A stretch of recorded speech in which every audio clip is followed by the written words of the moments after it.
When a man says he don't want no strings, don't want no committal, he wants you to chase him. Okay, he want to be the prize. He wants you to figure out, oh, how do I make him mine?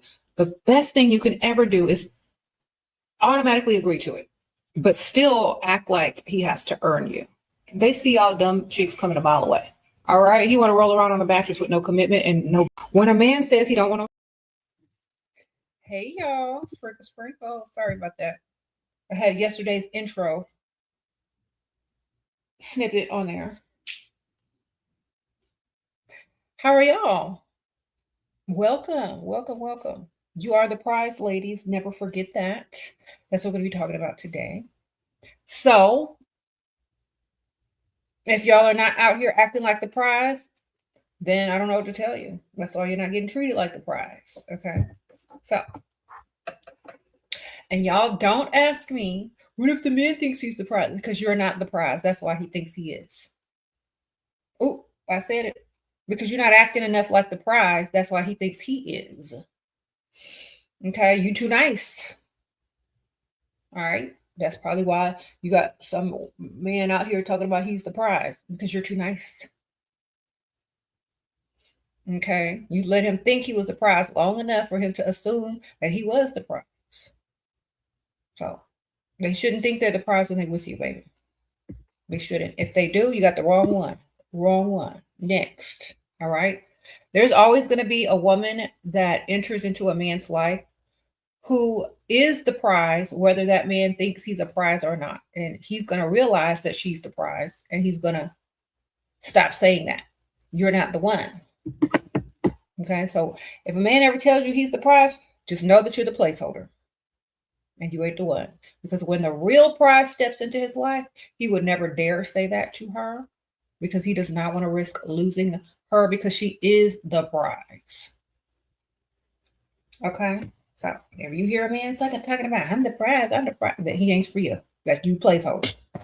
Okay?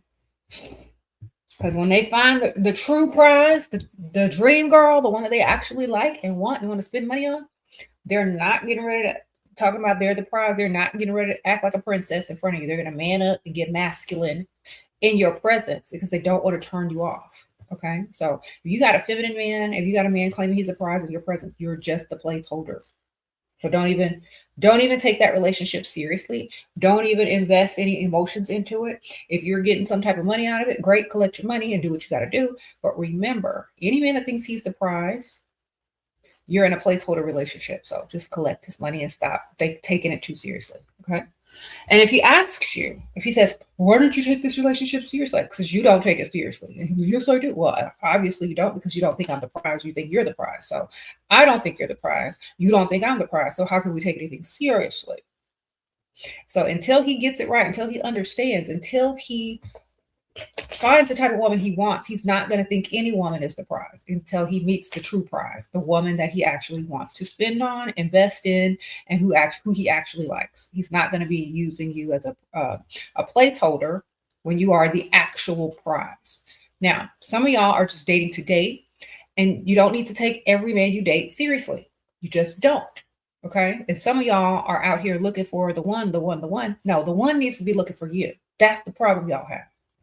That's the problem y'all have. Y'all don't need to be looking for the one. He needs to be looking for you. He needs to claim you as the prize. He needs to tell you, I wanted to provide for you. I want to do stuff like that for you. Okay? You're not supposed to be doing the chasing, the finding, or the nothing. They're supposed to find you. They're supposed to chase you. They're supposed to claim you. They're supposed to say you the one. They're supposed to ask you for commitment. As many times as I have gone live and said this over and over and over and over, women still don't listen. It don't matter what you think, unless he's chasing after you, unless he's claiming you as the prize, unless that man likes you 10 times more, unless that man wants a commitment from you or proposes to you. You, repeat after me, ladies, are the placeholder. Now, if you can find a man that likes you all the ways that I just told you, invests in you, claims you're the prize, spends money, yada, yada, he thinks you're the one. Okay? He thinks you're the one because he's doing all of that, treats you as a prize, likes you 10 times more. You don't have to question anything. You don't have to beg for commitment. You don't have to do all these crazy things because he knows you're the one. And that's how you know you probably are not a placeholder. Okay? So, listen. Okay. You said you listen to me all the time. Well, thank you, man. Sprinkle, sprinkle. So,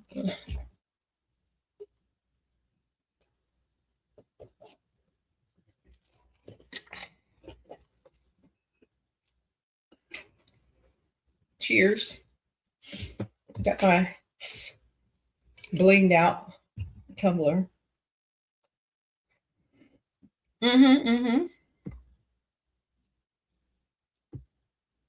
You said, why would he do that? Because that's what they do. They don't take y'all seriously. Women take men more seriously than men take women seriously. So y'all just need to stop. Okay? When they tell you that you're the one with actions, then you can start taking them somewhat seriously. Okay? Because y'all be just looking goofy out here. Goofy and like a Pikmisha, and stop doing that. We're supposed to be mysterious creatures, and we're supposed to be the prize, and we're supposed to be well sought after, not annoying. We're not supposed to be annoying. We're not supposed to be, what do you call it? Smothering. Like, come on. If y'all want to be the type of woman that men desire, and you're trying to attract him and all that kind of stuff, you can't be this Pikmisha type, okay? You just can't. Don't go together.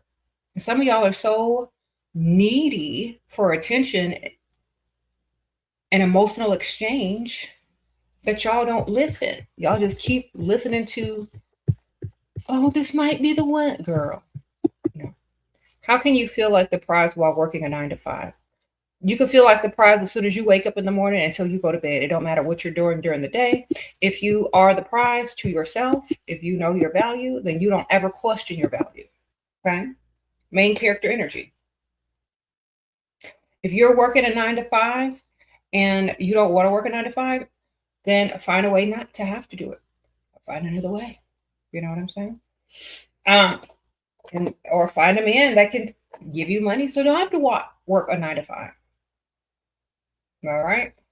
So, start doing a business with his money that he gives you after you quit your job or before you quit your job. You can feel like a prize anywhere, any day, at any level. It's in you, and they don't determine whether you're the prize or not. You do. You act like one, and you have the standards of a prize. Okay?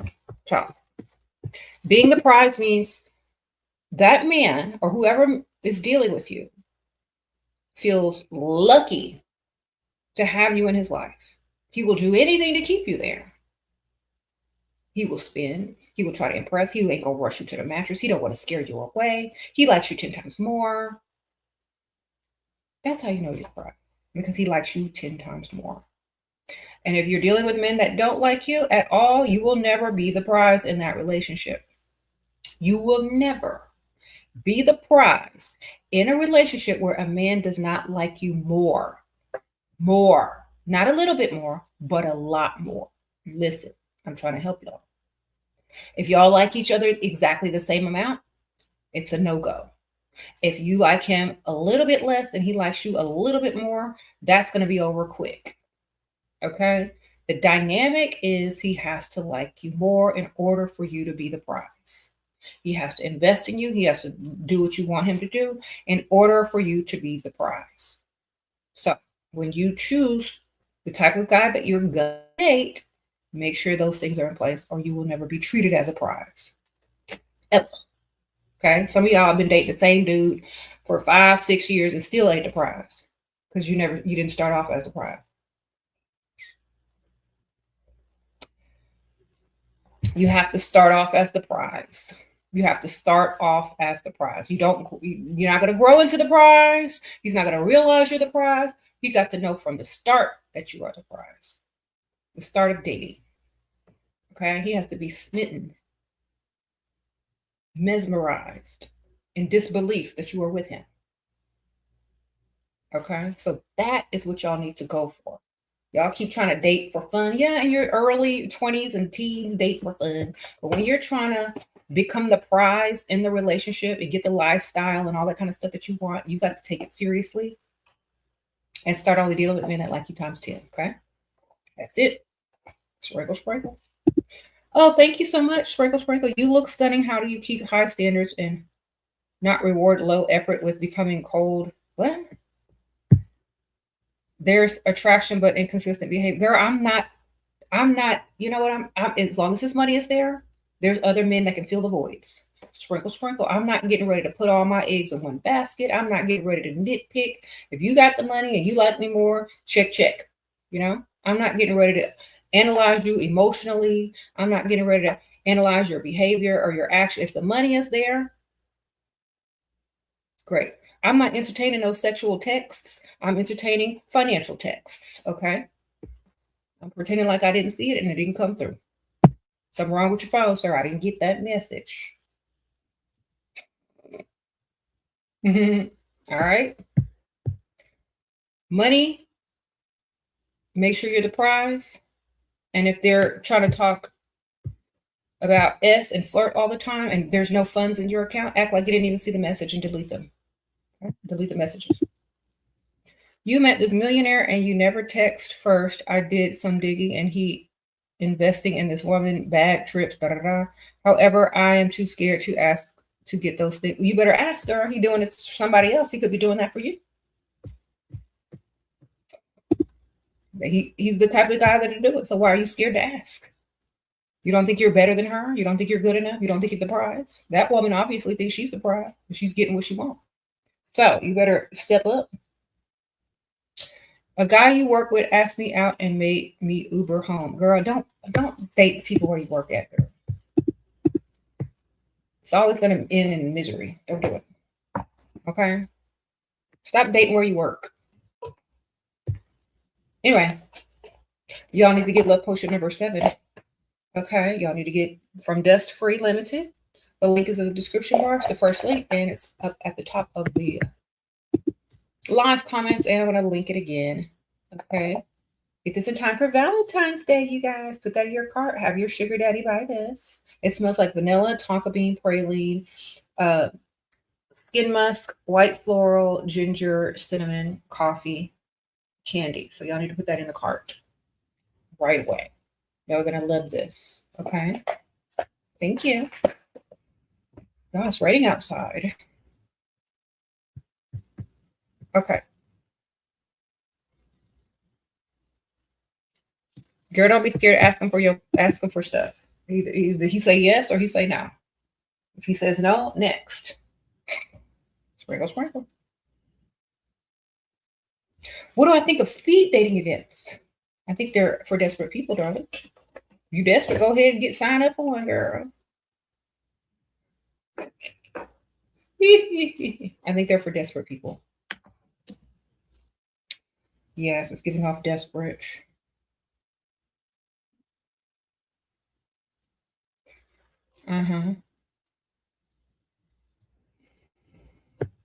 Anything that you have to go to speed date, any type of dating website, it's all desperate. All of it's desperate energy. Now, it's desperate energy. Listen to what I'm telling y'all. It's desperate energy. That is an indication that whoever you're talking to, whether it's a speed dating event or on a dating website, that you are desperate and that you're meeting so many people.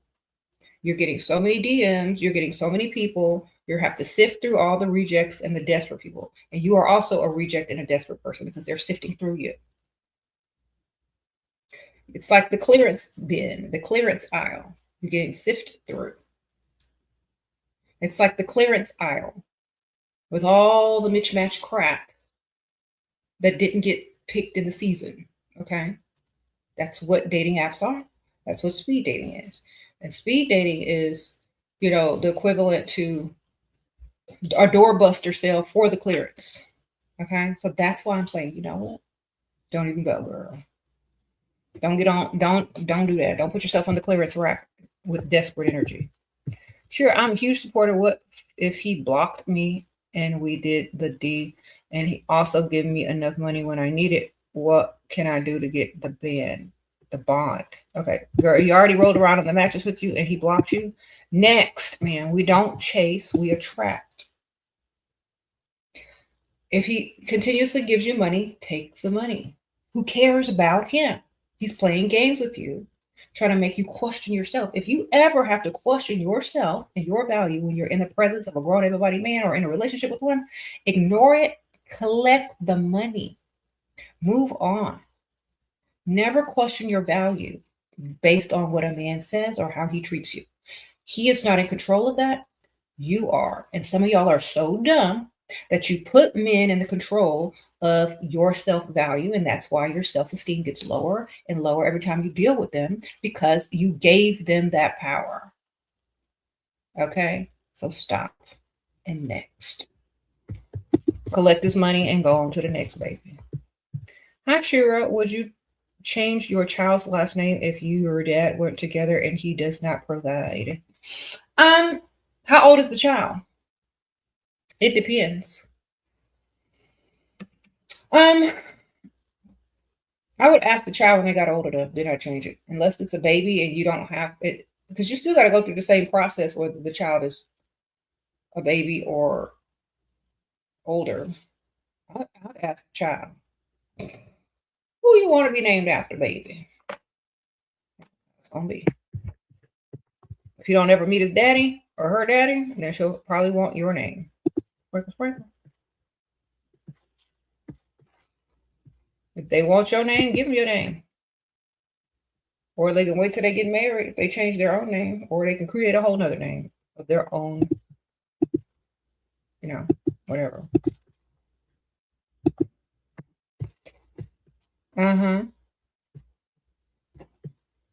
Sprinkle, sprinkle. Yeah, so yeah, stop putting your value in the hands of a man. Like, if a man blocks you, let him, then great. When he comes back, re-entry fee. Don't even care. Don't even look for him. Next.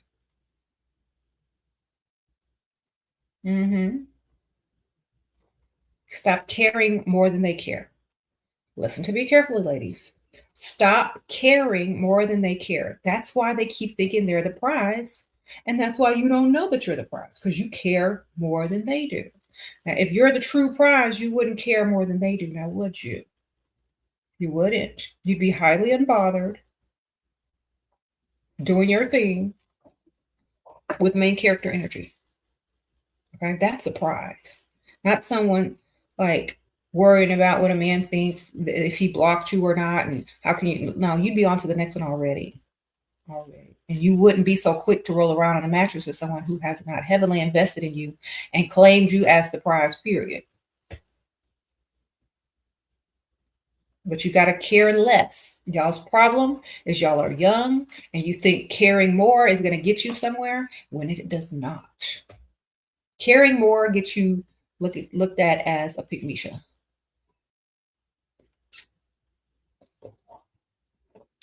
Caring more gets you looked at as the Pikmisha. You know why? Because why do you care more about a man that doesn't even like you that much? Why do you care more about a man that has blocked you? Why do you care more about a man that does not care about your well-being, your feelings, and whatever? That right there shows the man that you don't value yourself at all. And if you don't value yourself at all, how can you be the prize? Okay? It's literally psychological. It's psychological. So stop doing that. Stop it. Okay? You're not supposed to care as much as they do. You're just not. You said men attached to their investments. That's right. So stop doing that, ladies. Y'all look stupid and foolish up out there.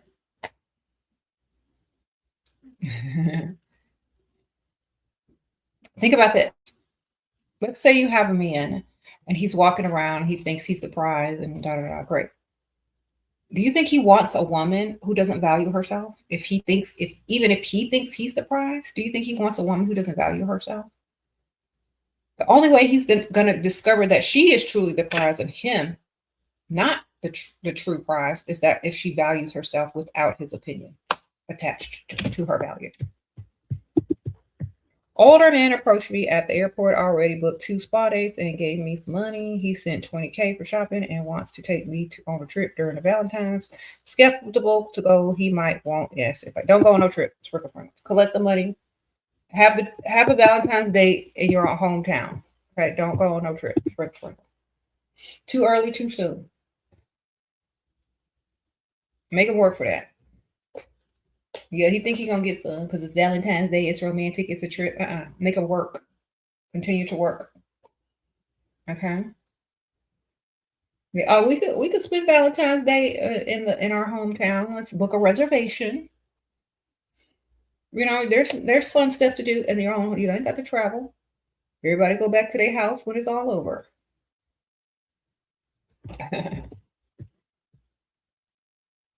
Sprinkle, sprinkle.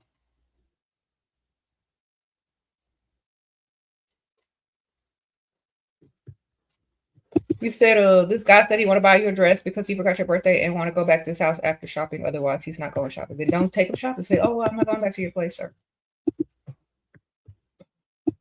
Dress is not an investment. It's just part of the long journey into long-term investment. Okay.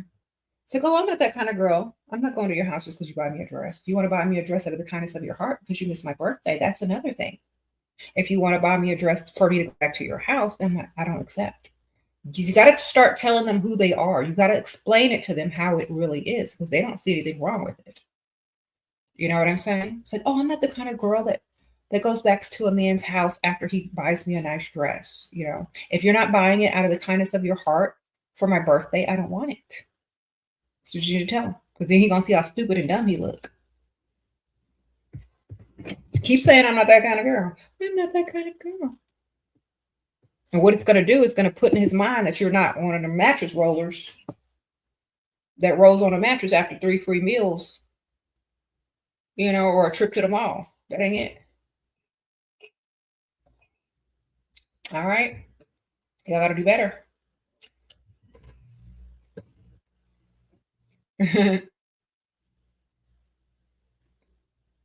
Don't do it. It's raining in London too. Oh, that's cool. We said, what's wrong with giving him some S? I would go out of town. Either I wouldn't go out of town either, but you should definitely let him get some. You can go keep it going. Okay. If you give a man some and keep it going, he needs to have kept your bills and bank account going prior to getting some. You know what I'm saying? Like you need to be on automatic deposit, automatic bill pay from his account, and that has to keep going for a couple of months before you could give him anything. He has to invest in you heavily. You got to pay off your debt, your car note, and all that. Because why would you give something away to someone who does not deserve it? You know what I mean? That man don't deserve that. He doesn't deserve it. What has he done? And then if you mess around and accidentally get pregnant, he's gonna be mad at you and ain't gonna take care of his kids. He don't even like you enough to invest in you. You think he's gonna invest in you and a child? I don't think so. So the answer is absolutely not. Stay from off the mattress. You know, stay in the bank account. Stay in his bank account. Stay in his pockets and stay off the mattress, baby. Because he can't take care. If he can't take care of you, and you rolling around with him on the mattress, and you get pregnant, he can't take care of you or the baby. You understand? And then you're gonna be looking stupid. So make a man invest when he's financially stable, when he understands your value and you are the prize and he's heavily invested in you, then he's able to do more than just roll around on the mattress. Okay. Don't nobody want to roll around on the mattress with a man that isn't even like you enough to impress you financially. No. Sprinkle, sprinkle.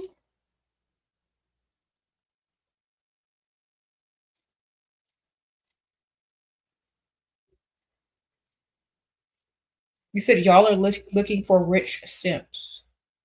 We're looking for men that actually like women and who can afford to invest in women and not broke, poor men that are looking for something for free because they don't have any money. Okay? You know where free is. Free, you can go find something for free. Walmart and the beauty supply shop. Yep. Look for legs with leggings on. Look for heads with bonnets on. And look for t-shirts and house slippers. There's your free. Okay? There you go. They are lined up and ready for y'all. Go get them. They're not over here though, but you know where to go find them. So men, if you want something for free, I have directed you to where the free stuff is. Make sure you go find it. They're not gonna make you wait. They're not gonna make you pay. Good for y'all. Okay, y'all don't care what they look like anyway. Because you're interested in only one thing, and it's not on top of their head. Okay, it's not on top of their neck. You ain't interested in what they looking like. You're interested in rolling around on the mattress. So that's free. Okay, go ahead and go roll around with Pikmisha, and when you're ready to spend, you go find someone that you want to invest in. Okay, because you don't care about anything else around this part of the woman's body. And if you want that part of the body for free, you know where to go get that for free. Now, don't you? So stop acting like you don't and go get it for free. There are plenty of women giving it for free. Y'all know where they at. Go get them. All right. Please. We don't want to stop you from procreating in poverty. Y'all go right on ahead. Okay. You said your CEO simp, quote in quotes, treats you like a goddess and says, well, you know what? I'm glad he treats you like that. And I'm glad y'all understand the difference. Yeah, stay dust free. Don't let the dust try to talk you into the mattress. Only women that need male validation and with low self-esteem get talked to the mattress by dust. You said they will say sex is easy, but then complain when you don't give it up. It must not be that easy. That's why they'll be right back after they go roll around with easy. They'll be right back trying to invest in you even more. Okay? And if they don't come back, oh well. Next.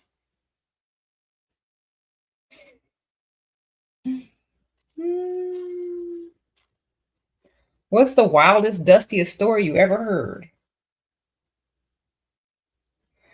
Well, I have a video called Tales from the Dust. You can go find that. There's plenty of them on there. Okay.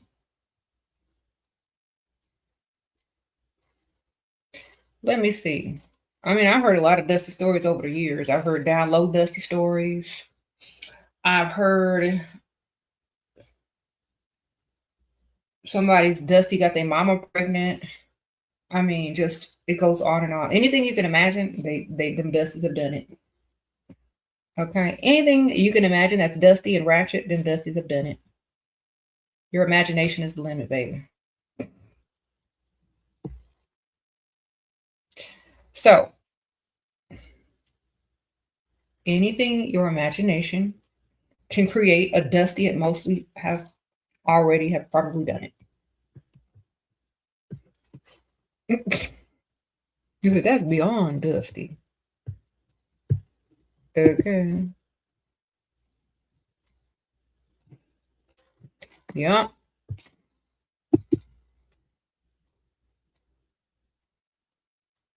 You said they have no shame. Why would they have shame? They don't care. Okay. How to know how attractive you are? Ask a child. They'll tell you if you're ugly or not. Kids will tell you the truth. Make sure they're young enough to ask and get the truth out of them now. Okay, now if you're talking about if you're attracted to a specific type of man, you got to be their type. Okay, hold on 1 second, y'all. I'm going to put on a break video. Shoot.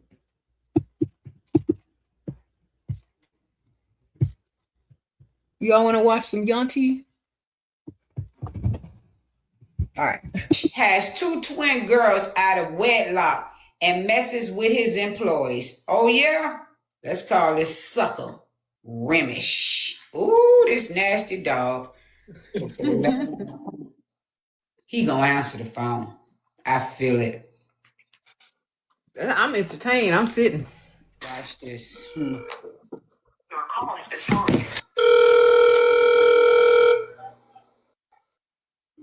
Hello? Hey, Remish. Yes, who's this?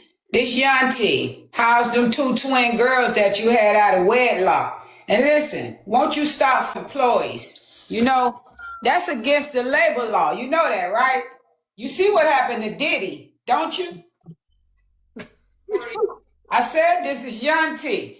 How are those twin girls that you had out of wedlock? I hope you didn't have them from some employees. So who are Yanti? Yanti, yeah. I'm Yanti. And those nieces, those little twin girls are my nieces. You better do right by them and keep that little pants Remish. I don't even know what kind of name is that. You remishing around all around the office thing, and then I got your twin girls out of wedlock. You know they say the men make them girls. Watch what you doing at work, Remish, or you gonna have some twin boys soon. I'm gonna make one of my nieces do the rodeo on your freaking nasty ass on lunch break, you nasty fucker. You better up everybody's salary that's on motherfucking payroll Tuesday morning. Do you hear me, Remish? Because we heard you in the workplace. And I'm calling the labor law on your dusty ass, Remish, if everybody pay. I said I'm Yanti. Up everybody's salary tomorrow, Tuesday morning. I want everybody's salary up. Do you hear me, Remish? Yeah, I ain't cracking you up my ass. Them 2 twin girls you had out of wedlock should be cracking your pockets up, motherfucker. That little your pants, Remish. It's gonna get you in a lot of trouble, buddy. Oh, it's funny for you, Remish. Do what you gotta do. Who the hell are you? I said I'm Yanti, motherfucker. Now you gonna make me get real disrespectful. You probably get turned on. Damn, Remish, that good. You talking real heavy like you don't give a fuck. How much you gonna up everybody's salary tomorrow morning, Remish? I don't need to have this conversation, okay? Bye-bye. I bet you don't. Happy New Year, fucker.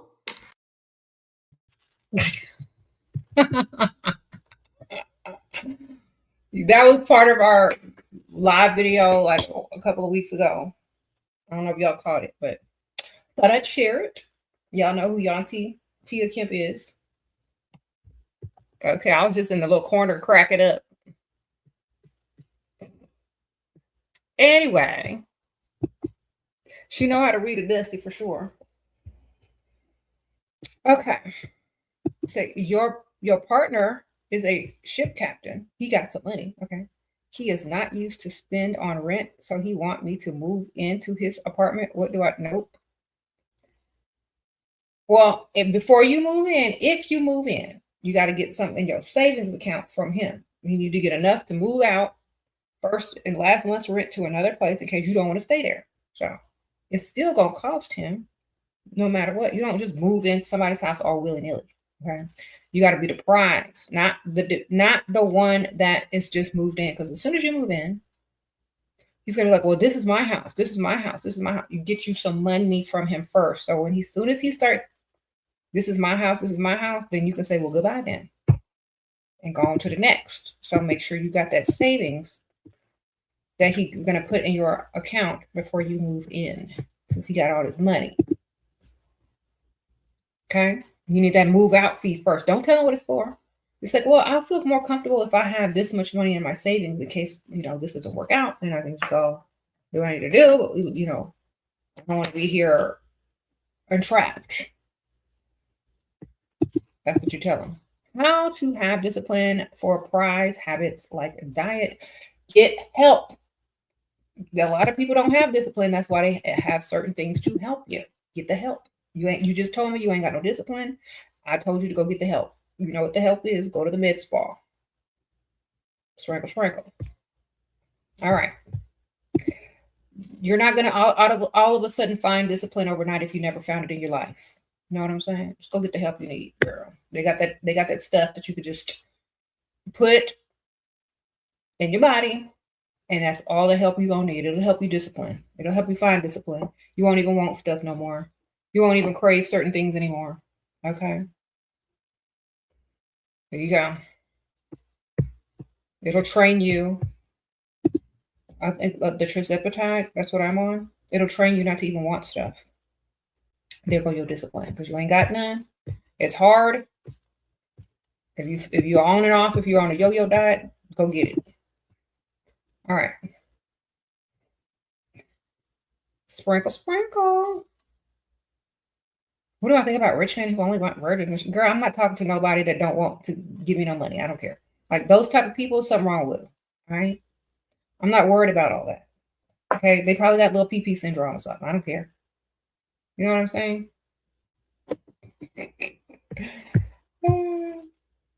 The same type of man that will hire a hooker but wants a virgin. That don't make no good sense. So let me tell you something. They got a little PP syndrome. Next. Sprinkle, sprinkle. They'll hire somebody to come do what they got to do, but then want a virgin. You know why? A lot of men have the audacity. They're probably the most dirtiest, vilest, grossest thing. They want something pure and clean after, hiring hookers and left and right. Now they want to, I want something pure. I want something that hasn't been touched. I want okay. It's because they have some type of superiority complex and probably little PP syndrome. Okay, sprinkle, sprinkle.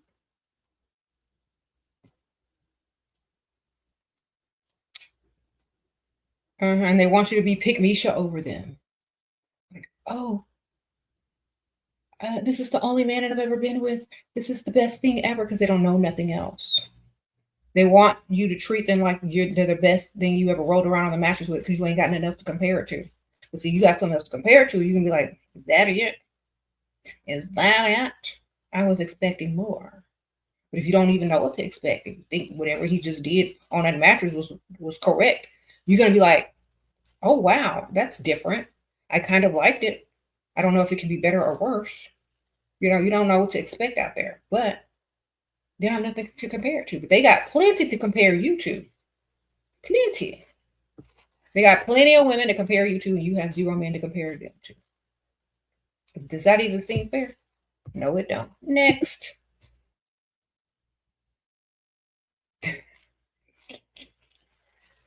Okay. So you're saying we should try all the horses in the stable? I'm saying you should do what you want, because he did.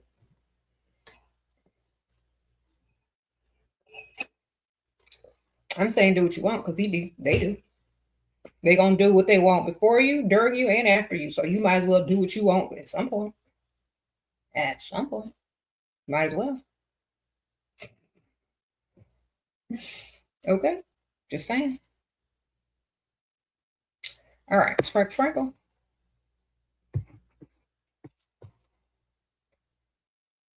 He said, what are the main symptoms that causes Pikmisha syndrome? Liking someone more than you like yourself, being emotionally needy, and thinking that you're incomplete without a man. Those three things alone will turn you into a Pikmisha overnight.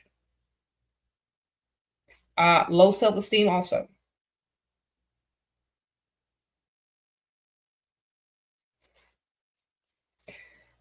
Okay.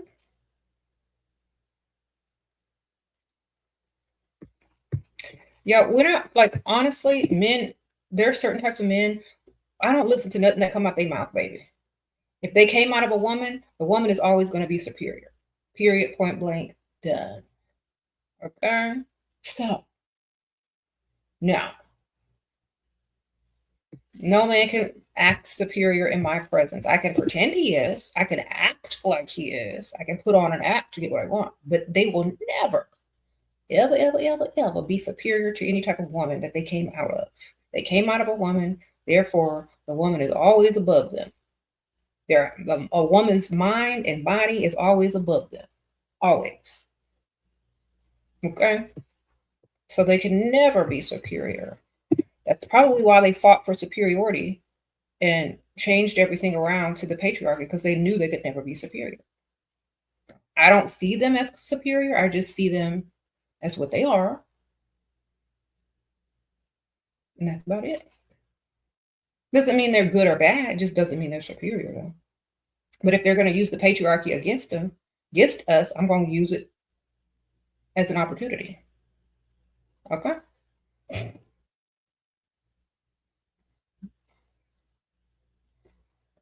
So y'all need to learn how to do that.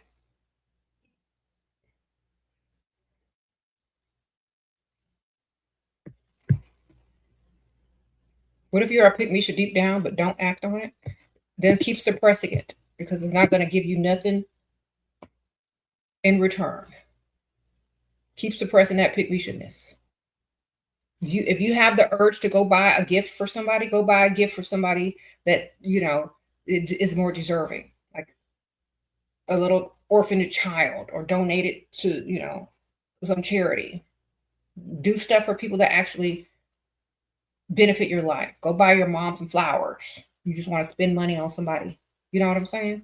Don't buy that dusty no gift. When you try to go buy men gifts before they even done anything for you, when you try to do too much for a man, they look at you stupid. Like, why are you doing this for me? Then that's why they think they're the prize, because you're doing too much. Yeah, buy a gift for your grandma, your aunt, whoever. Don't just go buy random stuff for men. They think something is wrong with you.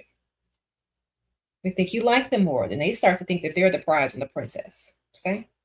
Every time you go to the store, you say, oh, he would like this? Okay, we'll take a picture of it and send it to him. They have this at the store. You should go get it. All right? There you go. They'll be like, well, why didn't you get it for me? Because you didn't give me no money. There go the answer. Sprinkle, sprinkle.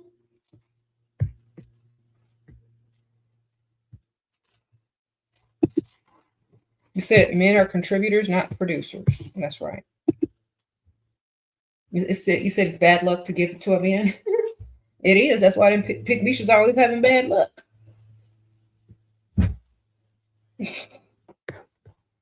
She can't help it.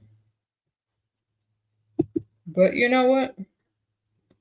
They're going to learn and wake up, just like many of them do.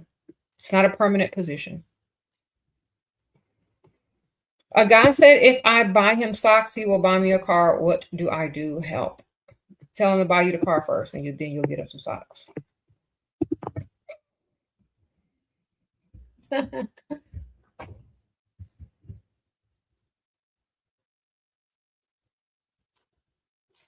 What? He's dopey? Somebody said, is he dopey? He's trying to trick you, girl. Married with 3-year-old kid. You're 24 years old. I was self-sabotaging for 6 years and want to fix it. How? I think he is about to break, maintains us fully. Huh? Okay, switch it around. I don't know. Like, I don't know what you're asking.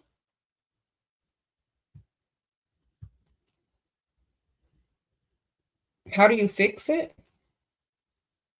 Self-sabotaging yourself or the relationship? You gotta level up and become the prize. First, you gotta level up your looks, your thinking. Think more positive of yourself. Get up and get dressed every day. Look your best every day. Look good, put the hair, the makeup. Start getting dressed for you, not him, but for you. Remember, they treat you how you treat yourself. So make it into a habit to get up every single day and pour into yourself. Men are visual creatures, and just by looking good will change a man's entire thought process. Once they see, oh, dang, she looks good. Dang, if I leave now, somebody else gonna scoop her up, and after all my investing and hard work, gonna get her, and he gonna have to pay child support. So, just a makeover or a level up in your appearance can change a whole dynamic of your relationship, of your marriage. But you got to put you first, and you can't be doing it for him. You got to do it for you, because if he thinks you're doing it for him, then he's still going to think he's the prize. So whenever he says, oh, you look good, don't even pay attention. You already know. Don't act like that was the goal to get his attention. Act like, oh, thank you, I know. Act still into yourself. You got to be self-centered in order for them to treat you as the prize. Because if you're like, oh, thank you, they're going to be like, oh, Pikmisha's back. You know what I'm saying? So if you level up, you can't do it for the man. You got to do it for you. Like, oh, no, you're going to mess up my lipstick. Oh, no, you're going to mess up my makeup. What am I getting dressed for? Me. Act like the prize and get treated like the prize. Then they're going to be like, she really is into herself.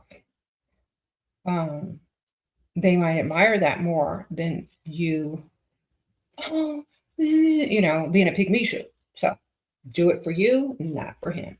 You do it for him, he's just going to be thinking, oh, he's the prize. Look what she's doing for me.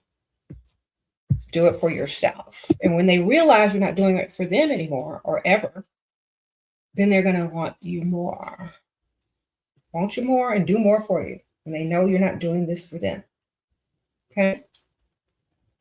They get suspicious, like, why are you getting dressed up? That's why you need to get it dressed up every day. There's no suspicion if that's who you truly are. Okay? If you wear ugly clothes, don't do your makeup, don't you do your hair, and then all of a sudden you do it one day and not the next day, and then all of a sudden 2 days later you do that does make people suspicious, because who are you getting dressed for? You don't get dressed for yourself. You don't do this every day for you. So who are you doing it for? They know you well because you don't do enough for yourself. Now, if you did get up every day for yourself, there is no questions. There's no suspicion. They understand you are the prize, period. So y'all got to get up and get dressed. And just sit there and lay around the house looking like who did it and why, and wonder what's happening. Don't be the Pikmisha in the relationship. Know your value. Focus on yourself. Your presence is a gift to them. Live, walk, and act like it. Okay? You will not regret it. That's it. If you're doing anything less, you better switch it up.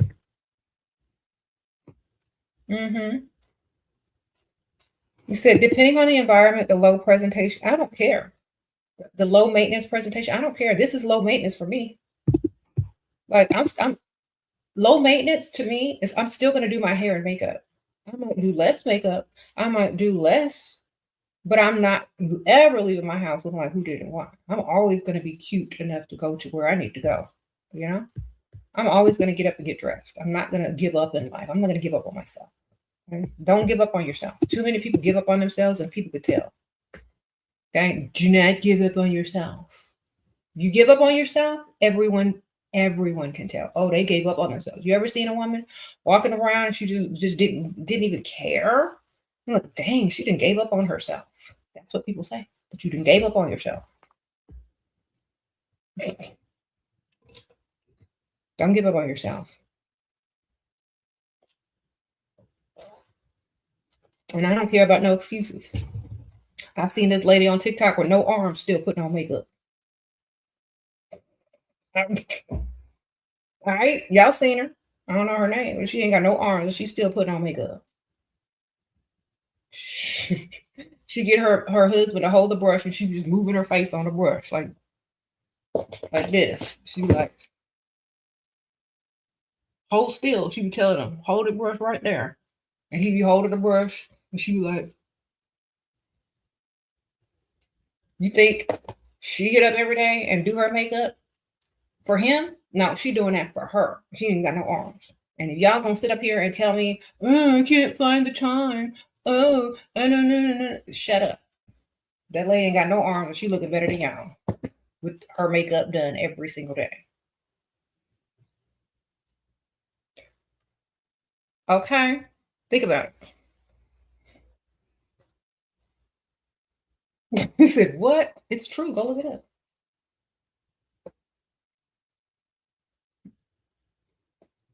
Mm-hmm. Do you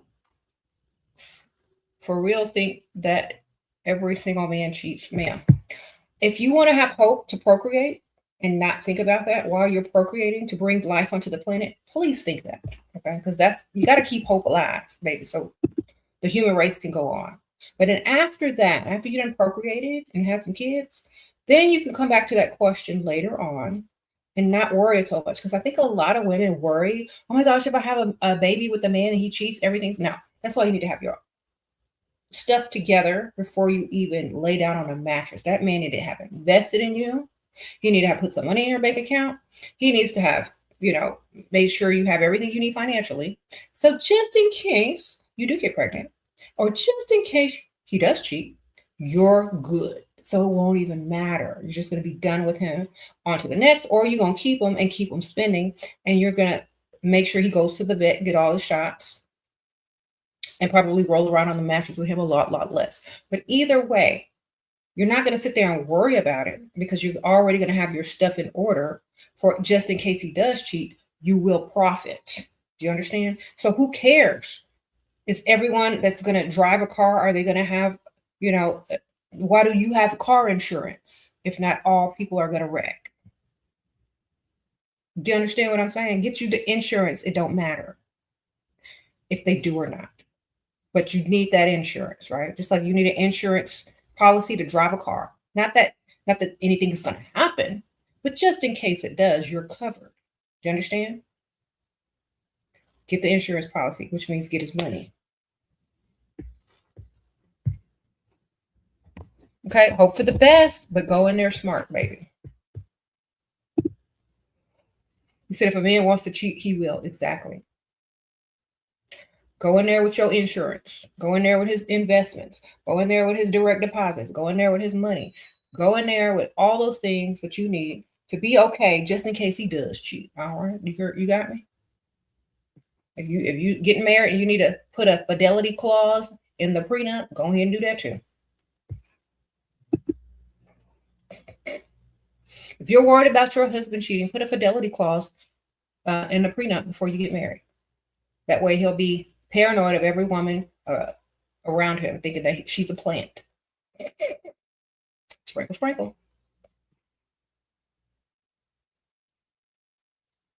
Oh my gosh, is this a person from an agency trying to test me? Is that woman over there? Is there a PI after me to get my money? Taking pictures of me at the bar?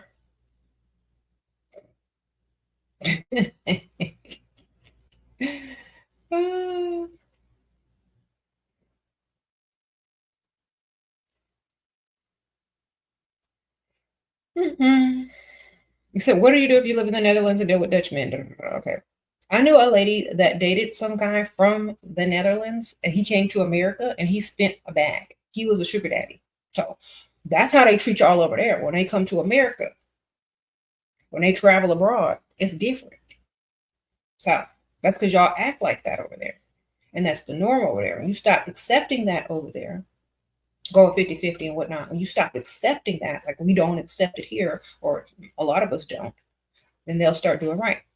If you're way out of their league and they like you and they want you, and you got the personality and the looks and all that kind of stuff, they're gonna pay. Okay, because they'll come right over here and start paying for stuff over here.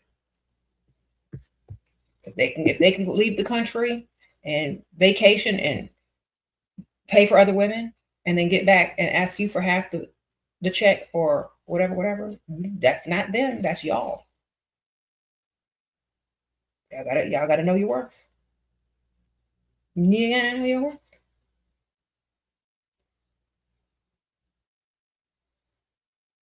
You got a feeling your boyfriend is cheating with this woman. Should I text that woman? Nope. Why are you gonna text her? You already know. Why would you text her?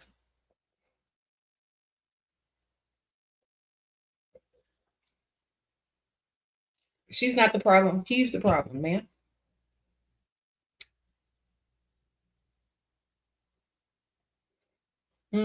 What you can do is get some money out of him. It's like, I don't feel like you're being honest with me, and um, oh my gosh, look at these shoes. They're so cute.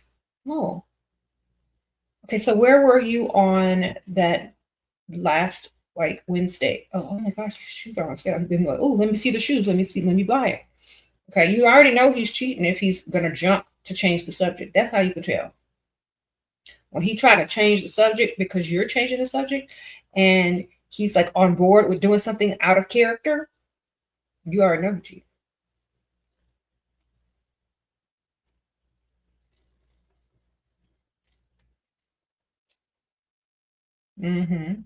If he tries to get his phone before you can get it, he's real sneaky with that phone, you know he's cheating, girl. So, what are you going to text the girl? Hi, are you cheating with my mans? You're going to look like a Pikmisha if you do that. Sprinkle, sprinkle. Hold on, someone sent me a cash app. I'm trying to look at it. Thank you, by the way. Thank you, Vivian. Sprinkle, sprinkle. I appreciate you. I think that was from the other day. Okay. Okay, thank you, Faith. She said for being a goddess. Thank you, Faith. Okay. How can you convince yourself to freestyle when all I want to do is stay home and listen to hip hop? Girl, stay home and listen to hip hop. Don't even go freestyle. Let the women that are serious about it go out and do it. Okay, you ain't serious. Because you don't have to convince yourself if you are trying to get to a certain lifestyle, if you have certain goals, you don't got to convince yourself. You're just gonna get up and go do it because that's the path that you're on. You're not on that path because you're not even convincing yourself enough to get up and go do it. You don't want it yet. There's something holding you back, and it's yourself. So stay at home. Let those other women get them. You ain't ready. Okay. When you ready, you don't need convincing. You're just gonna get up and go do it. I said, isn't there music in bars? There is. Stay home. You're not ready. Okay. When you're ready, you're gonna get up and have no problems with the motivation to get up and get out. I promise you. You're gonna have zero problems. You're just gonna get up, look cute, and be like, dang, I want to go somewhere. I look too good to sit at home. Do you look good? Do you look too good to be sitting at home? Well, then make sure you look too good to be sitting at home, and that's gonna make you want to go out and about. Okay. If you make sure you look too good to be sitting at home, maybe it'll make you want to just go ahead and get out. So look good, feel good, get up every day and make yourself look good. What do you think about Paris freestyling? I don't know. Have fun.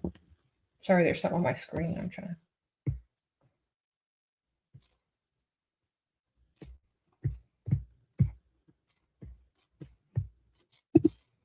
Okay.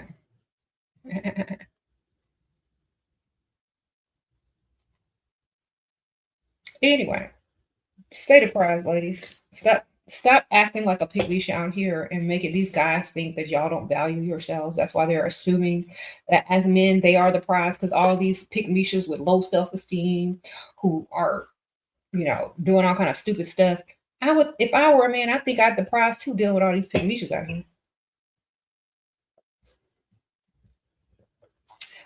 I would be confused too if I were a guy and all these Pikmishas was out here buying me gifts, throwing themselves at me, sliding into my DMs, chasing me. I would think I was a prize too if Pikmishas were after me like that if I was a man. So y'all need to stop all of that. Y'all are making these men feminine. Y'all are making them think that they're the prize. It's y'all, Pikmisha. It's the Pikmishas out there. Okay? It's the desperate women that are doing this. Stop it. Okay. You said your self-esteem is too high to date most men. Most of them seem boring and bland to me. That's probably good. That means you'll bypass most of the ones that aren't about much. Okay. You'll probably find someone that stands out later on. And that's how you'll know, because they're not blah and bland. It's quality over quantity. Okay.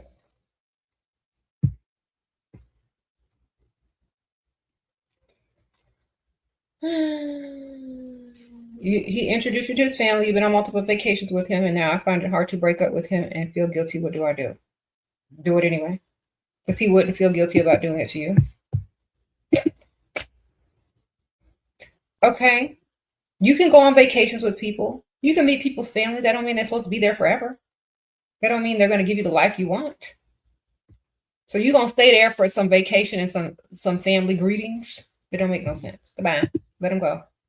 Do you think that there were more Pikmishas in the past? I think there were a lot less.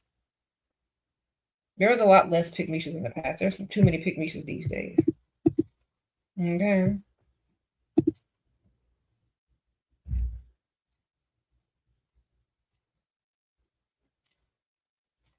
Sprinkle, sprinkle. Yeah, there's too many Pikmishas now. There was way less Pikmishas in the past.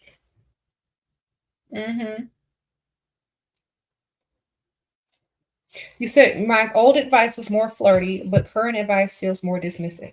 That's because these men out here are more feminine now, baby. And do you want to flirt with a feminine man, darling?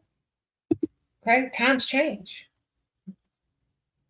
Do you want to flirt with a feminine man who wants to ask you for some money and split the bill with you, baby, and thinks he's the prize? When you were watching my old videos is when men were at least still half a man or 75% of a man. Now they wearing makeup and claiming to be straight and saying that download don't count, or you know what I'm saying? That was years ago. Okay, that was almost a decade ago. Times have changed. You just got to change with the times, baby. You're dating this man, and he told me he wants to chase, and he kind of gives the vibe of him wanting to be chased. How do I proceed? It's like, well, chase away, sir. I love a masculine man. Then he ain't gonna want you to chase at all because you just told him you love a masculine man. Then he better chase. Period. Yeah, I've seen some of my old video clips that have been going around, and yes, it was a lot flirtier back then because men were like a little bit more masculine back then. Now they're just passenger princesses, thinking they're the prize. Things have changed since back then. Last year, I've been with my dude for 4 years, and we've dealt with issues of infidelity and that I chose to forgive, but now he's texting a girl under a guy's name. Should I jump to conclusions? Girl, jump to the dealership and get you an upgrade on a vehicle. Okay? Jump to a dealership. You don't give people chance after chance unless they pay. Okay? Because you're not there for them anymore. You're there for the upgrades. You already know he's a cheater. He always going to be a cheater. So make sure you're upgrading every time he cheats if you're going to stay. If you ain't going to stay, upgrade before you leave, at least. Upgrade on something. Upgrade on some wardrobe, upgrade on some bags, upgrade on a car, upgrade on something if you choose to leave this time. Okay. But he's always going to be a cheater.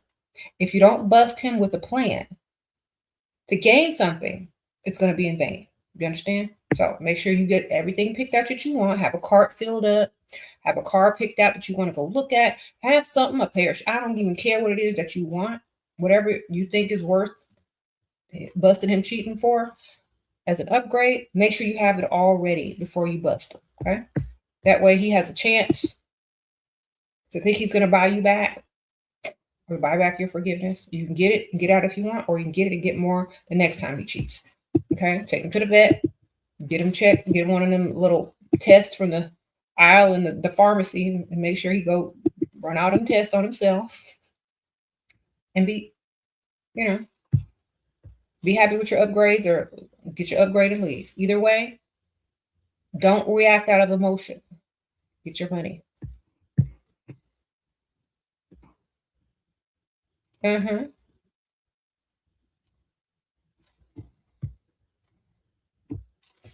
say he takes care of you. You're spending when we're together and takes care of you, but he doesn't want to send what to do. Get it from somebody else. Sprinkle, sprinkle. That's why you need a roster. He'll spend in your presence, which means y'all are both enjoying the money.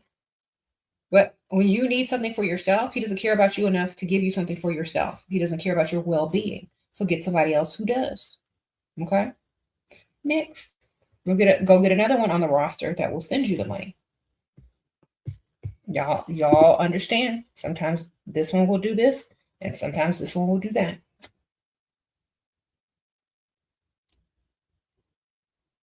Mm-hmm.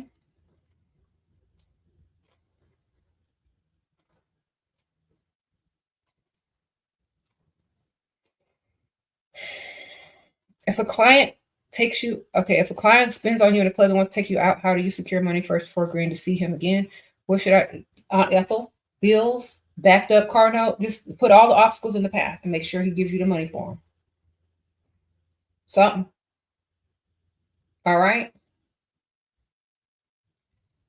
Put a bunch of financial obstacles in his path. He'll think he's saving you. Because that's when men date dancers and they want to go out with you and stuff, they're trying to save you too. They got this savior complex. So let him save you. Let him help you. You understand? And then he'll understand why you up on that pole, even if you ain't on there for that reason. He'll think you are on there for that reason. He'll want to come to your rescue. You know what I'm saying? So put financial obstacles in his path for him to solve before you go on this date with him. All right? Big financial obstacles, not little ones.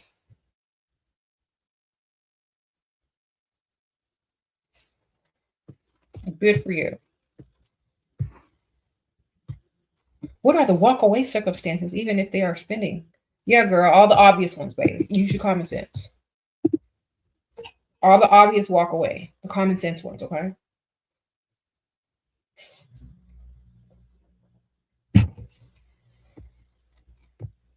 I swear, y'all getting a little bit more denser every day. Use your common sense, man. Come on.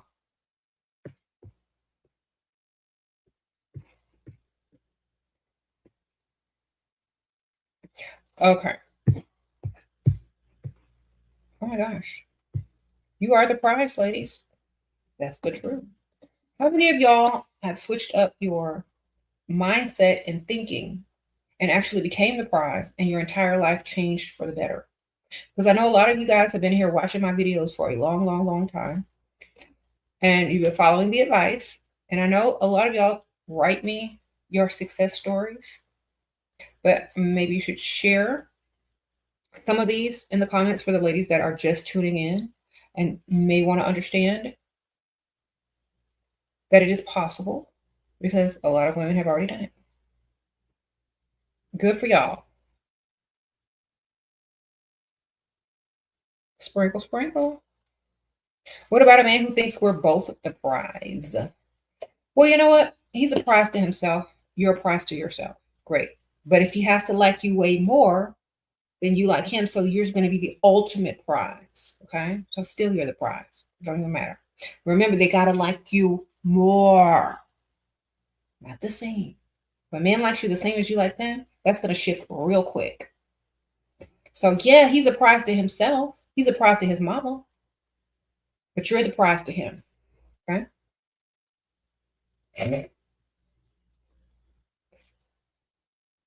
Okay, sure. Prize to your mama. Because I'm the main character. Exactly. If he likes you 10 times more, there's no way you're the prize to him anyway. He's a prize to you. I mean, you're the prize to him, not the other way around. Sure, you're the prize to your mama. Okay.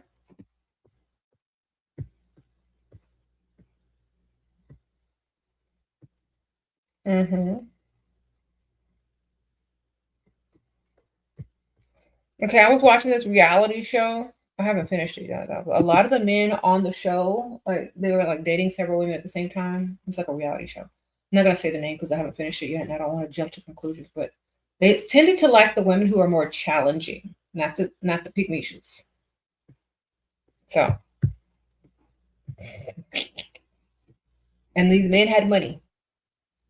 Not they weren't broke. Okay, there's a difference.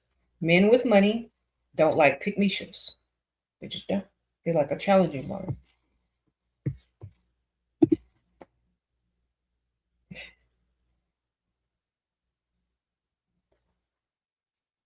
What? Because think about this. If you're with a man who got a lot of money and you're a people-pleasing, sniveling doormat of a woman who doesn't value herself, you're a reflection of that man when y'all go out. And if someone talks to you and they clock your low self-esteem and your neediness and your Pikmisha-ness, that's a woman that can't be trusted. Think about it. When you're on a rich man's arm and you crave male validation, you don't have high self-esteem, anybody can get at you. Anybody. But if you have like some self-esteem about yourself, some self-respect, some main character energy, you're going to tell anyone off. You're not going to be afraid to say what's on your mind. You're going to be like, I don't think so. You know, you're not going to be the people-pleasing, weak type of woman in that environment, because that environment is not the same. You get into an environment with a lot of people with money, it's not the same. You can't be no doormat. But they're not going to choose you and throw you in there weak. That's why I don't like weak women. That's why I don't like Pikmishas. So if y'all want to get any type of man with some type of money, you can't be that weak type of Pikmisha. You got to stand up and say some stuff. You got to be a challenge. You can't be the doormat.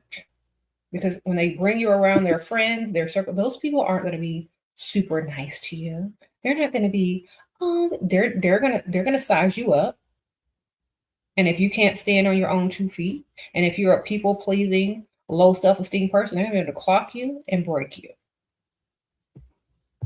All right. So you better get you some self-esteem and main character energy if you're trying to hang out and meet these men with money. Okay. Because whatever they have within themselves, they admire it in you. And that's high self-esteem and high value. You highly value yourself. You're the prize. You got high self-esteem. You're a bit of a challenge. So are they. And they admire that aspect of you. But if they see you as a victim, if they see you as someone that they can, toy around with, of course they'll entertain you. They'll play with their food before they eat it. Then they'll discard you. So you are the prize, so you need to act like it if y'all are going to be dating men with money, for sure. Okay. You said only scammers like pushovers. Exactly. Stop being so nice. It's not getting you nowhere. It gets you nowhere being nice. You be nice to people that deserve niceness. You be yourself, and you be a challenge to men because they love challenges.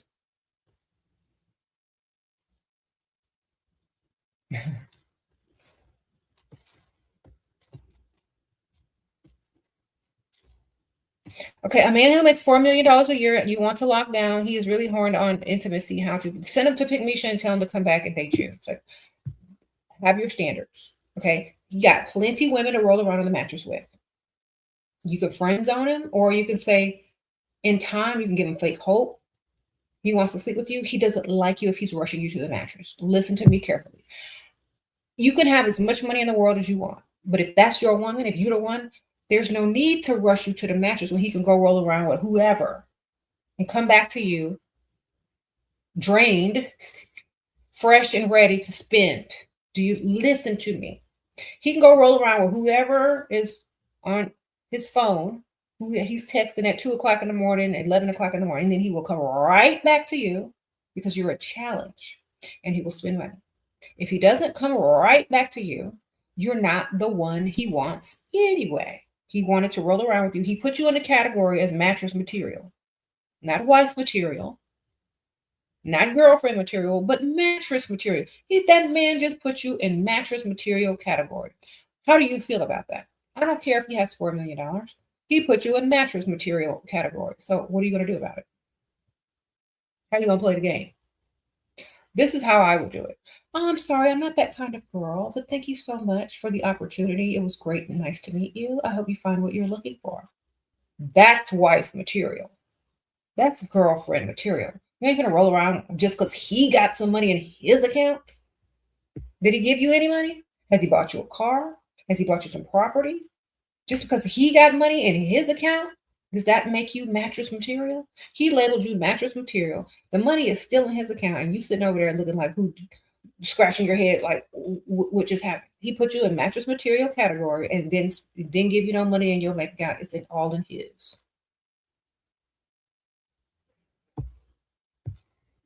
That's all he told you. Be his problem, not his peace. That's right, Simone in the 90s. Always be his problem. Challenge him. Remember, if he doesn't really like you, he's going to let you go easily. Why? Because he only wanted you to roll around on the mattress with in the first place, and chances are he was going to dismiss you right after that anyway without spending anything on you. All right? It's easier to keep him longer as a friend with connections. You're able to network, meet other rich people in his circle. Hold out as long as you can. You're not that type of woman, but you really like, yeah, I'm not that type of woman, but I really like the time we spend together. So if you know, and then tell him yourself, if you need to go and get your rocks off or roll around a mattress with somebody, since we're not doing that yet and we're not official yet, I mean, there's nothing that I can do to stop you, but I'm not there yet. Tell him that. That means go ahead and roll around a mattress with Pikmisha, sir. But when you're ready to spin, come on over here because I am not mattress material. So you got to separate yourself from the women that he puts in the mattress material category. It is an insult. All right. It's not a flex that this man is rich and will put you in a mattress rolling around category. It's not a flex. It's a flex is when you can say this. I am not that kind of girl, but I've enjoyed spending my time with you. If you want to continue, I'm more than happy to go out on dates with you. I'm more than happy to have the pleasure of your company. I'm more than happy to blah, blah, blah. And I totally wouldn't blame you if you reached out to an ex or, did what you need to do, as a man, but that's just not who I am. Keep yourself separate from him. That's who he is. That's not who you are. He tried to make you who he was, but that's not what you are. So stop being mattress material, and it's not a flex. How do you challenge him and make him obsessed while being unbothered? By doing just what I just said. I'm not that kind of girl. I like spending time with you. Blah, blah, blah. I understand if you want to go, talk to an ex or some lover that you have, but I have a little bit higher standards than that. I'm sorry, but that's just what it is. You're a very nice guy, but I'm not mattress material. How to balance between not bothered to disagree versus not saying too much to expose myself being a challenge. Okay, you talking too much already, girl. This is what you do. You have high self-esteem. Whenever they say something, you don't care enough unless it's back with the money. You understand? You don't care unless it's back with some money or what you want out of the situation. Otherwise, you're not listening and you're staying unbothered until you hear the magic words that you need to hear. You stay dismissive. You stay calm. And when you hear the magic words that you want to hear, then you smile and you pay attention. But other than that, oh, don't worry about it. Oh, that's fine. It's okay to disagree. I really don't mind. Then change the subject. Okay. If you want to be a challenge and you want to be more challenging, then just like, oh, well, you know what? Thank you for sharing your opinion with me. It's very interesting. ... That doesn't mean you agree. That doesn't mean that you're causing an issue. It just means that you're a little bit challenging because they can't get you on their side. They can't get you to agree. They can't get you to do this. It's like, oh, that's okay. It's okay. Like as if they've done something stupid. Oh, no, it's okay. I just don't agree, but I love to hear other people's opinions. Oh, I don't agree. That's all you do. Stay unbothered. Stay professional. And let them think whatever they want and have them know that there's absolutely nothing wrong with how they think. It's just not what you think. Stay separate from them. That's what they like. If you always in agreeing with whatever they're saying, that's not a challenge. Okay? You can disagree nicely. You can say, oh, thank you so much for sharing that. That's very interesting. I love to hear other people's thoughts on that type of subject. That's it. Then if they try to get you to agree with them, it's like, I'll have to think about that a little bit longer. I'm going to put some thought into that. They can't get you. You're a challenge. So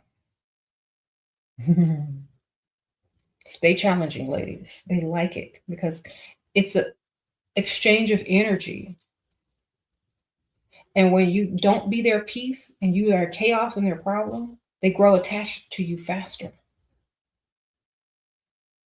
That's why so many relationships have that argue and then make up, argue and then make up, argue and then make up. And then they get addicted to that dopamine exchange. Don't take it all the way to the argument. Just take it to the challenge. That's enough. Okay. If everything is okay, you're right. That's boring. There's no high. There's only the steady. And that gets boring after a while. Y'all know that. It just is what it is. And most men do not like boring. They don't. They say they want a good woman. They say they want this. They lie. They think they want that until they get bored. They think they want a peaceful, predictable, boring, blah, Pikmisha woman until they're sitting there in their house and like, this Pikmisha is so boring.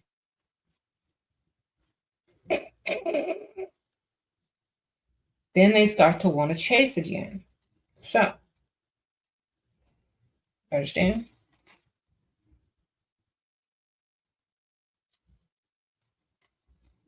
You said men like a woman with a backbone. That's right.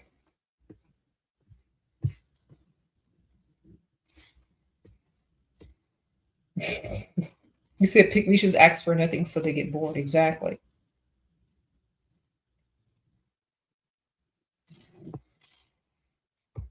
Gerard, I could never. You said you want to buy the pheromones? Girl. Oh, Cosmetics pheromones. Okay, let me get the link for you, ma'am. It's hold on.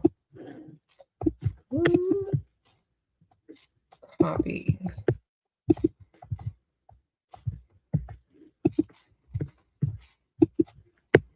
All right, here you go. Let me.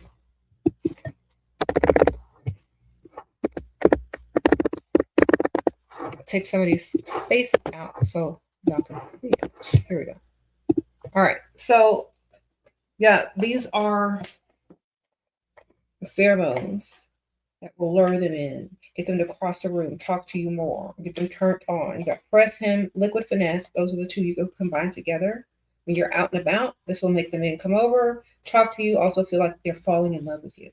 Then you have like essence of ecstasy and habitude provocateur, and these are more spicy, like they make them turned on, it's like sexually. And then but down here you got the purse sizes and the regular sizes. This is the Vault collection, but you can buy each one individually if you want.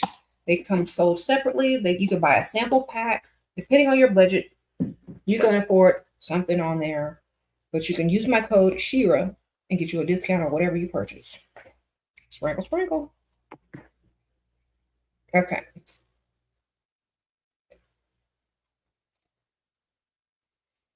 Thank you, Ai. Thank you, ma'am. Sprinkle, sprinkle. Thank you. Right.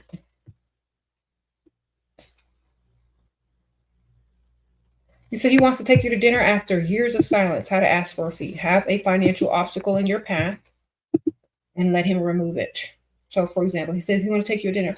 Oh, I would love to go to, say yes first. I would love to go to dinner with you, but I'm having this, and this, and I need to settle this first, and I need to get this done first. And then maybe we can make plans to go to dinner. I don't know how long it's going to take me. I'm still saving up for it. But thank you for the invite. If he says, well, how much is it? Is there anything I can do to help? Or blah, blah, blah, blah, blah, blah. Say, oh, really? And he says, well, I'll give it to you at dinner. Don't, Say, well, I promised myself that I would take care of this first before I did anything social. I'm trying to learn some discipline. Then he'll try to solve it for you, girl, if he really wants to see you again. So whatever that re-entry fee is, Make sure he pays it. Make sure he gives you money or whatever. Lots of men try NIP, NLP. What to do or say? What's NLP? Y'all got to spell stuff out, baby. I don't know what that is. Lots of people try NLP. I don't know. What's NLP?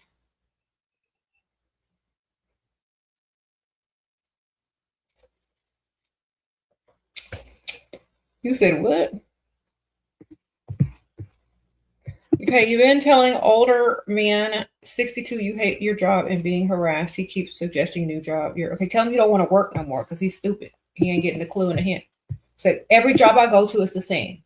So I want to quit working, period, and start a business. Tell him that.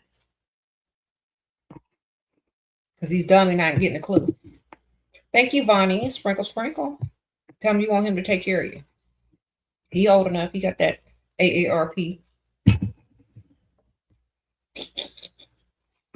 Sprinkle, sprinkle. Okay. I'm in super chat. I think I got it. Yeah, I don't know what this means. But thank you. I already got this one. Thank you. You got this one. Thank you.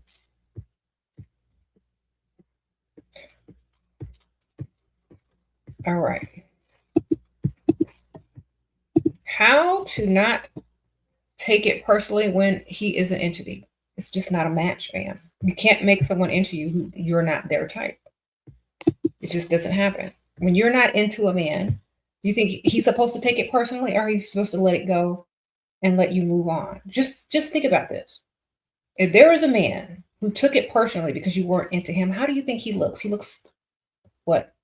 Insecure, controlling, desperate. You don't want to look that way. So don't take it personally because you're not desperate. You don't have desperate energy. You can go get another one and a better one. Remember that, okay? It's just not a match. You got to understand. If it were the other way around and this man, you did not like him, it just wasn't a match. If he took it personally and started acting a fool and started acting crazy and started feeling all emotional and stuff like that, that's a turn off anyway. You don't want to be the type of woman that's like that. You don't want to turn people off. Okay? It's insecurity. Hold on one second, y'all.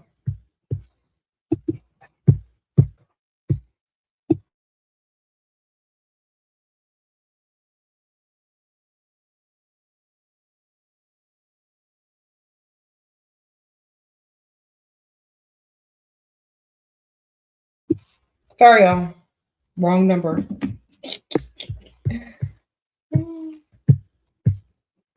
Anyway, so yes, you don't want to seem desperate and like you don't value yourself, man. If it's just not a match, it's just not a match. Next. Y'all always get hung up on being the one. No. Get hung up on them giving you money. Get hung up on them putting something in your bank account and taking you shopping or something. Stop getting hung up on them. They've done nothing. You're 24, supposed to go to Vegas with this weekend with 51-year-old. First meeting, how to politely tell him I need lots of cash or designer bag to go. Tell him you have nothing to wear and you need to go shopping before you go because you hate going anywhere and you don't have no clothes. So tell him to meet you at the mall. And if you don't, you don't go. Okay? And still, I hope y'all get in separate rooms. But anyway. Tell him to bring his wallet and make sure his bank know what's going to happen. All right. Let me see what I missed. Okay, SHERA. What activities can I do in the winter to meet rich and affluent men? I feel like most of your advice is for the summer because I live in the South. We don't barely have a winter. Our winter is a couple of weeks. I live in the South, so I don't know what y'all be doing up there in the North. I don't know. Go skiing, I guess. I don't know. Girl, why are you asking me? I don't live in the. Y'all hear my accent? Do I sound like I live in the North where it snows and stuff? I don't live over there, so I don't know. Go skiing, go snowboarding. What else y'all be doing? Go ice skating, girl. I don't know. Sprinkle. Go do some wintry activities. Go get you a faux fur coat and a faux fur hat and go to the ski lodge and have a drink. I don't know what I'll be doing. That's what they be doing on Instagram. I live in the South. It's always hot. It might be cold a couple of weeks a year where I am. And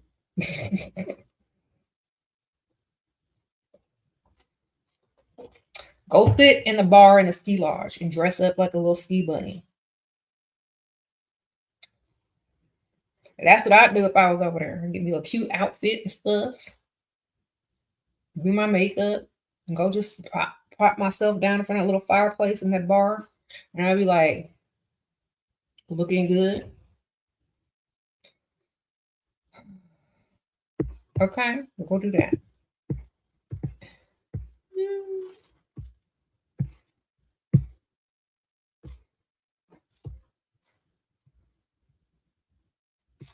Okay, you replied, thank you for your lovely messages as he introduced himself, but I'm available for these arrangements.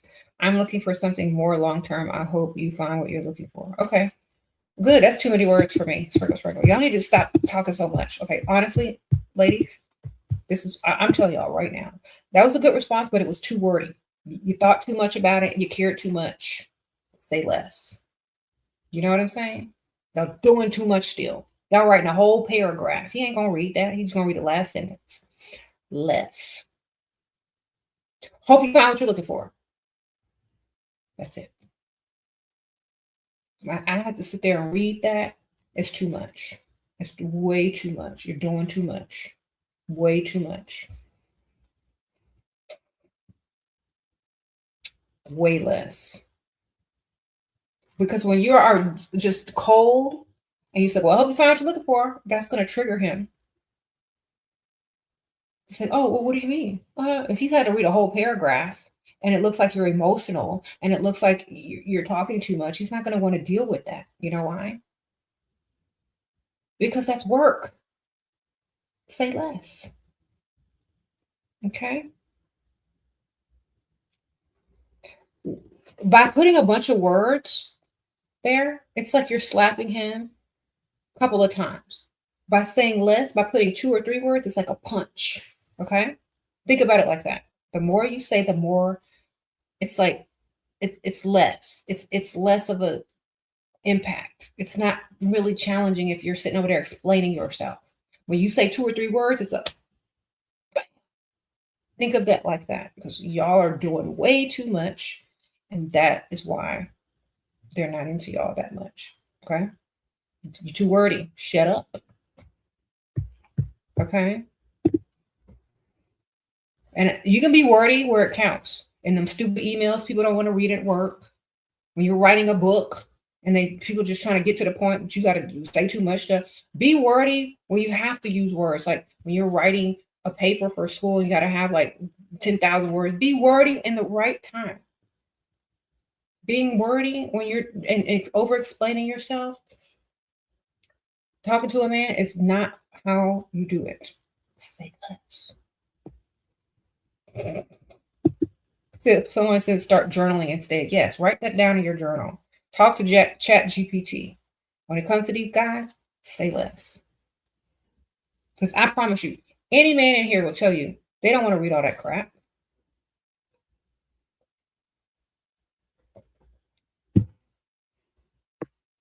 I don't even want to read it. So, say less.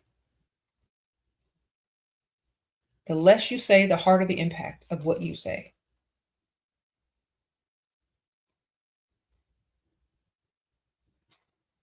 Stop trying to be all proper. Stop trying to think that stop trying to feel like, oh, I'm calm and collected, so I'm going to say 1,000 words. No. Unbothered is, well, I hope you find what you're looking for. Not over explaining yourself, not trying to be too kind, not trying to overcompensate for being hurt or taking it personally, but just saying, thanks, I'm done too. Bye. It ain't a match. So remember what y'all are doing.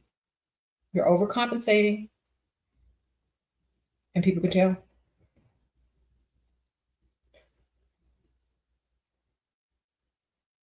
All right, all right.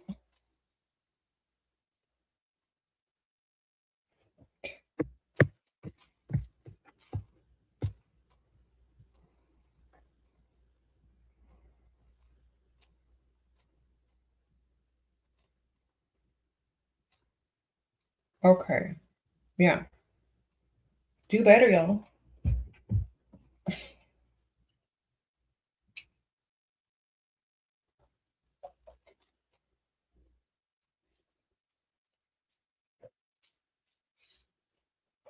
Whenever stuff gets too wordy, the person is in their feelings and they have already lost the game. Okay.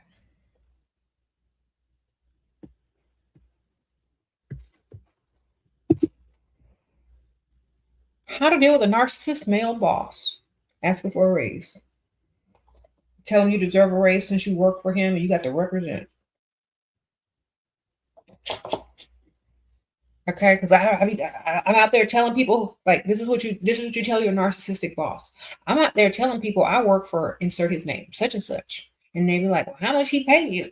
And you like, well, he only pays me such and such, and they're like, ooh, that's it. Is the company doing well? Is he doing well? Why don't you ask him for a raise? Da, da, da. So put that on him. Like, you know what? I'm telling all my buddies and my friends that I work for such and such, and you're how smart you are and how all this and that you are. And then they look at me funny when I tell them how much I earn. So that's all he's paying you? Like, yeah, girl. They don't like to look bad in front of other people. So they're gonna give you a raise. Okay. Make sure he's the topic of the subject when you lie to him about how you speak to your buddies and families and friends about your boss. It's like, oh, he'll pay you some more. Give him fake news. Narcissists love fake news. Okay. You said, what are you doing? He tries hotep stuff. Like what, girl? What kind of hotep stuff he doing?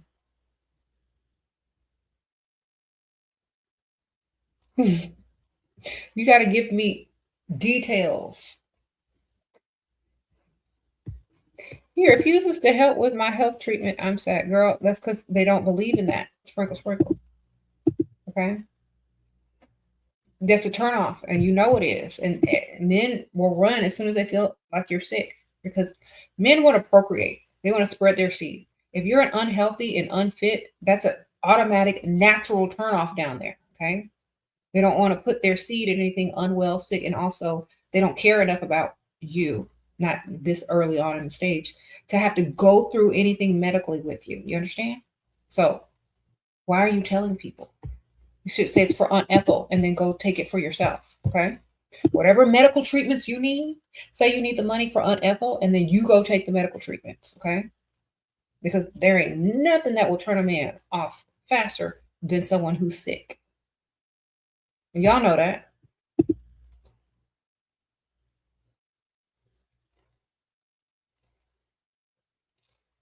Got a lot. Say it's unethical.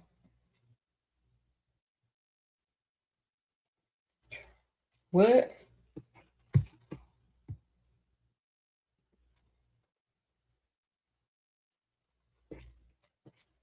They're not going to care about you, man. It's not a turn on to them.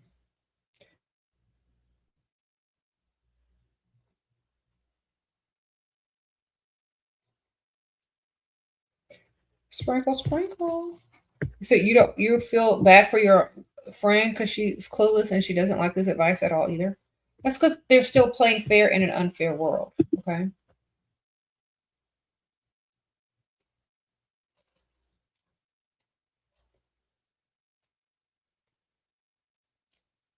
Uh-huh.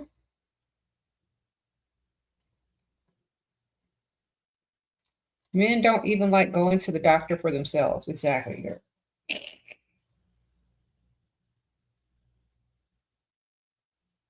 Sprinkle, sprinkle. You said you thought he would feel bad for you and help you. Ma'am, how old are you and where are you from? Do you not understand the nature of men? They only want one thing. They want to roll around on the mattress with you, darling. And if you're sick, it's not a turn on. You got to keep You got to keep the fantasy going. Say it's for Aunt Ethel. Men don't feel sorry for you. They don't like you out of the well-being of their heart. They want always something in return. Unless they like you times 10 and you're physically attractive to them and you're their type and they want to sleep with you, they'll wait. They'll pay for stuff. They'll get stuff done. But if you tell them you're sick and ill and you need treatments, that's an automatic turnoff. You understand? Because they don't see a future with you. They don't feel sorry for you. They want to sleep with you eventually. They don't feel sorry for you. You need to go talk to your family for that.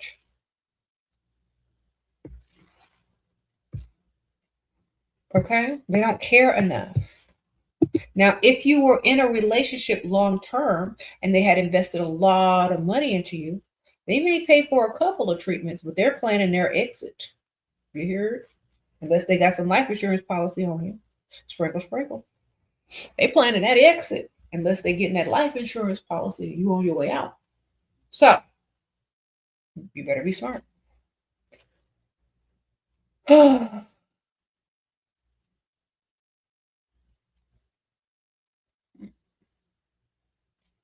don't care enough. And there ain't no man in here arguing. They'll sit here and argue about a wig. They'll sit here and argue about makeup. They'll sit here and argue about paying half of a bill, but you ain't seeing them arguing about this. Now, do you? That's how you know. Look at the comments. Got these dusties in here arguing left and right over hair, makeup, money. But when it comes to, a woman is sick or a woman is ill, they're out. They don't even want to talk about it. Pew, they're out. So, know who you're dealing with.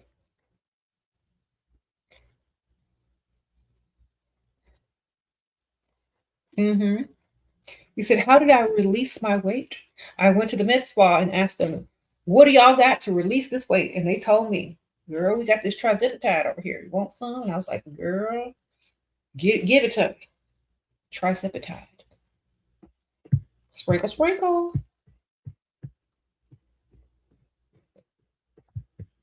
The mid spa. Thank you, Miriam. Sprinkle, sprinkle. He texted me his number and said to reach out whenever I want to. I'm not the man. I'm not responding. Text him your number right back. Sprinkle, sprinkle.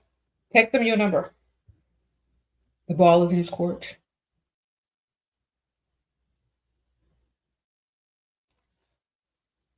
You said the weight will melt like that?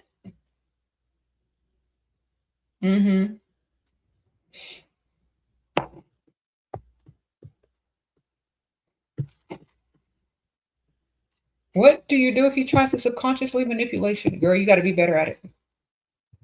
Watch my videos. You can't subconsciously manipulate if you're a subconscious manipulator yourself. Okay? So you got to be better at it than him. You got to learn the game, girl. If you feel like you're being manipulated, then you can say, you know what? That manipulation stuff don't work on me. Just tell him. Just stop him right in the middle of his manipulation technique and say, it's not really working. You're like, what's not working? Your manipulation. Tell him your IQ is too high. I'm sorry, my IQ is a little bit too high. You're going to have to try a different approach to your manipulation technique. It's not working for me.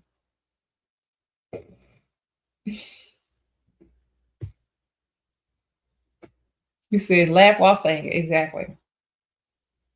I tell people that all the time. People try to manipulate me sometimes, and I just laugh at them. I'm like, I just be sitting there and letting them waste their breath, letting them go into all the stories and details. And I'm like, for real? Wow. And they'll get all excited because they think it is working. And I'm like, you know that stuff don't work on me though, right? But I loved your delivery.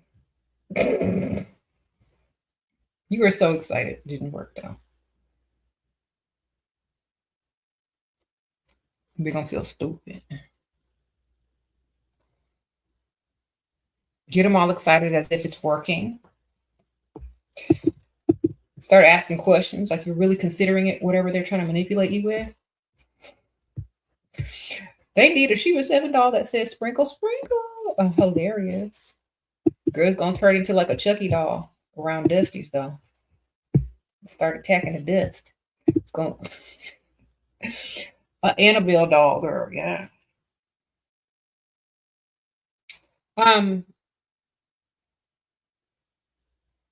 He said he wants to be a nutritionalist. Should you run away? Did you see how much those nutritionalists earn? That will tell you to run away or not. You already know. They don't sound like a high paying gig to me. He's 34 years old. Older. Can I still, okay, he's older. Okay, 34 years older. Can I still ask him to pay if I want to lock him to take a serious approach? Yes. He's old enough to know he's got to pay. 34 years older or old? He already know he got to pay if he's 34 years older. That's automatic.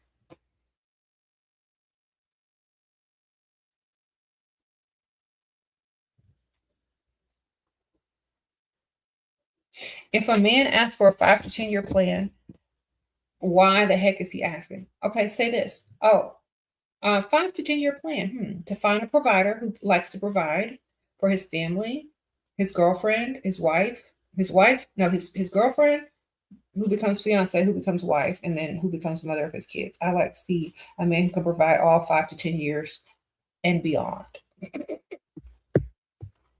That's my 5-year plan. A lifestyle with a man who's a provider, baby. Is that you? If it's not, maybe your 5 to 10 year plan needs to level up. Sprinkle, your 5 to 10 year plan is to be somewhere lounging around, living your best life, being pretty. Don't give him no information. It's like, and I might start a business. And says, oh, what kind of business you want to start? I don't know, whatever I'm passionate about at the time. Something that's not very, time consuming. Something I could do in my spare time and grow it at leisure. That means you want to be taken care of, and you only going to deal with a provider.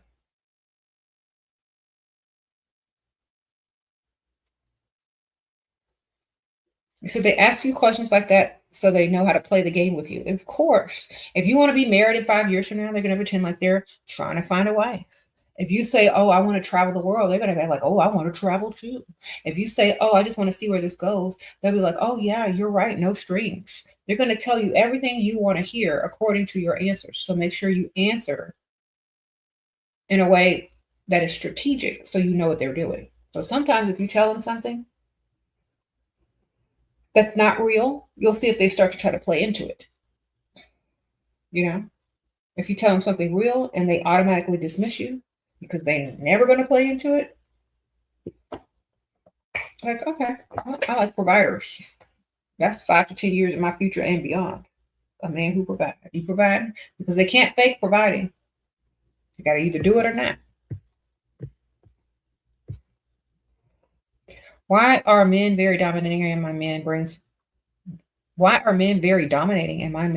things according to his choice, like the necklace and all, but you don't like the design. Only he brings, okay, stop, don't wear it. Open it, look at it, and put it in a drawer and don't ever wear it. Open it, look at it, say thank you, close it, don't even try it on, put it in a drawer and leave it there. And he says, why aren't you wearing it? Oh, it's just not my style. But I like that fact that you gave it to me. It's special to me because you gave it to me. But I'm just going to leave it in a drawer because that's not my style. Then he's going to like, well, what is your style? Okay. Treat it like it's nothing. Okay. Thank you. Sprinkle. Only Russian queen. You going to send me some wigs, girl? Okay, send me some half wigs. Sprinkle. Thank you, man. You're DM me on Instagram or something. All right. My links are in the description bar. He asked for something in return when I asked for money. Like, you've been delaying his request to go out. Okay. This is an exchanger and he's broke. Absolutely not. Next. Date somebody that likes you 10 times more. That man just want free pics in an exchange. Okay. That's not That's not real dating. Did you meet him on a website? Did you meet him on dating app? Stop going out with exchangers. Go out with men that like you more. That man don't like you more. Waste of time, waste of space. Next, find someone that likes you so much, and they're not going to ask you for no pics because they don't want their future wife sending out pics. Find someone that likes you enough to want to do nice things for you because they actually like you. Stop looking for men online, or just stop dealing with men online who don't like you. That man don't like you. Do you think he wants someone, if he has a daughter out there, do you think he wants some man, some random man asking for his daughter's pics online? No, that man don't like you. You understand? That man don't like you. He don't like you enough to care about your well-being. He doesn't like you enough to do anything for you or invest in you. He likes you enough to let you downgrade yourself enough to send him some pictures and possibly roll around on the mattress with him before dismissing you. He likes you that much. Do you want to play that game or not? Or just dismiss it?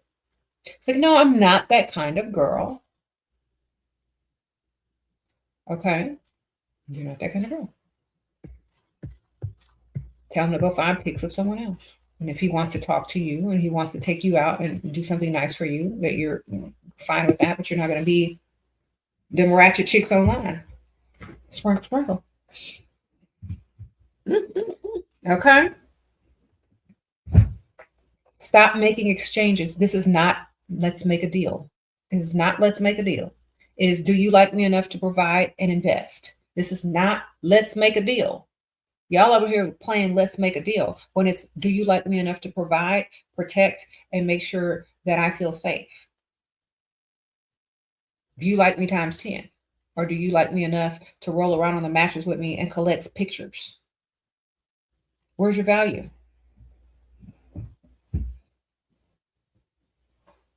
You want to be added to collection of all the other pics that the other Pikmishas have sent this man? Come on.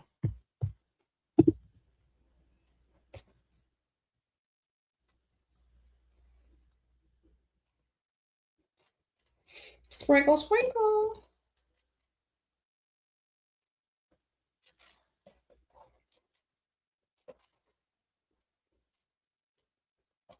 And remember, when a man is asking you to send pics, he's training you to do stuff for him. Like an animal. Hey, send me some pics. Hey, send me some money. Hey, send me some money. Here's the cash app. Y'all let these men beg y'all for pictures, asking y'all for stuff left and right, and y'all afraid to ask them for anything. And when you do ask for something, they want an exchange. There is no exchange. Either you like me or you don't. Next. You got thousands of Pikmisha pictures in your phone. You don't need another one. What you need is a woman to challenge you out of your little boy ways. Because I'm very sure you don't want your future wife or your daughter sending some random snow pics online. So either you like me enough or you don't like me at all. Which one is it? And be able to dismiss these men who don't even like you. That's how you can tell they don't like you. They're allowing you to stoop to a level to send them pics and to exchange with them. They don't like you. Do you not understand that? Attention and validation does not equal liking or value. They don't even value you. They treat you like mattress material. That's not valuable. Okay. You put yourself in that category when you start responding to that and participating in that. Then you wonder why your self-esteem goes down because you allowed that man to put you in mattress rolling material categories and you went right along with it. You started negotiating yourself. Yeah. Either you do it or you don't. Get out the way if you can. Next. And when you dismiss them like that, that's the challenge that they're looking for. Oh, that's wifey right there. She's not doing this. She's not doing that. That woman respects herself. She's not in everybody's phone. Hi, Shera. Does anyone here know how to stop dust mite allergies? Girl, get away from dusties. Get you a vacuum. Get you some pledge. Get you an air filter. Change your pillowcase. Clean all your fans off. Get you some dust mite remover. Spray. I don't know. Are you being silly? Someone said antihistamine. You're taking some Claritin and some antihistamines for real.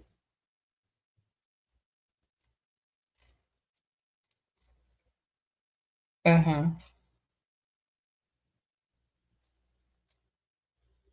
Girl, I don't know. But good luck to you, ma'am.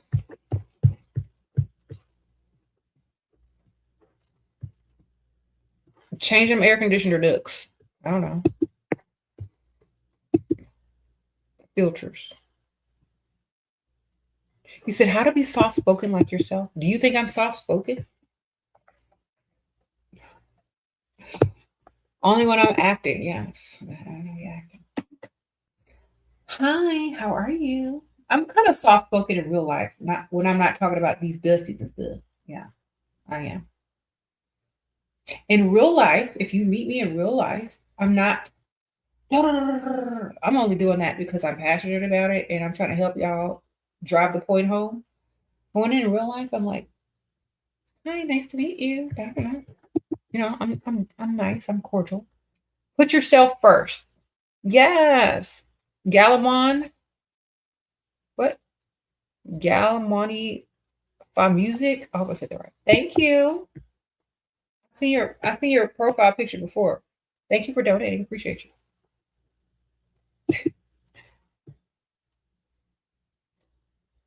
He said you are very soft spoken and say harsh things in a very feminine way. I am. Okay, well, if you say so. Sprinkle, sprinkle.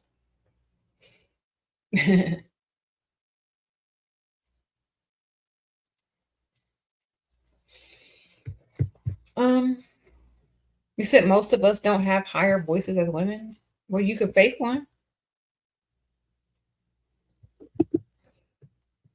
You can fake the higher voice, girl.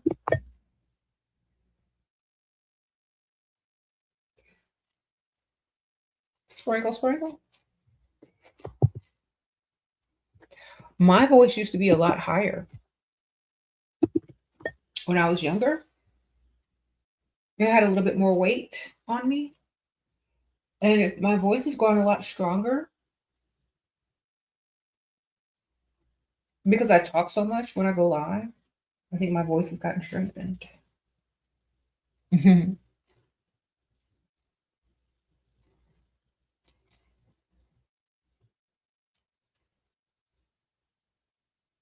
What? You found me on IG? Okay, ma'am. I'm verified on there, so make sure it's the right one. Thank you. Thank you, Goddess Laurel. Sprinkle, sprinkle. If you have problems talking feminine, just talk like Michael Jackson or Marilyn Monroe or Latoya Jackson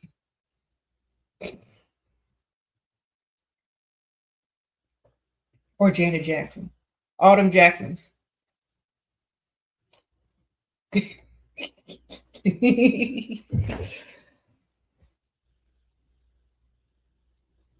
Like, hi, how are you? I'm well, and you?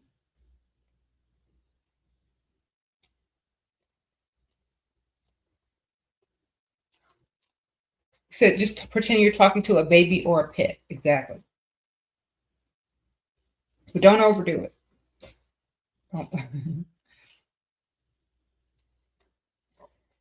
Girl, Autumn Jackson's got that voice. How are you?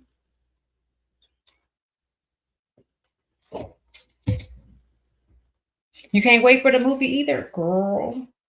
I got all my Michael Jackson gear ready. I got my hat, my glove, my shirts, my jackets, my outfits.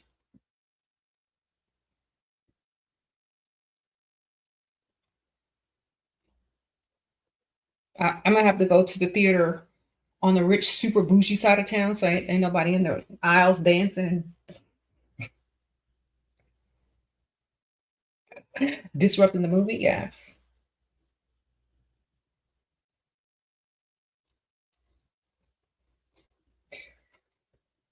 Um, where they have like the food, where they serve the food. Not just a regular theater. I need a theater where they serve actual food and drinks and stuff like that. There wasn't nobody up in the aisle dancing. He said that'll be me. Sorry. I might be the one up there dancing. Let me shut up. You right. I'm talking about myself.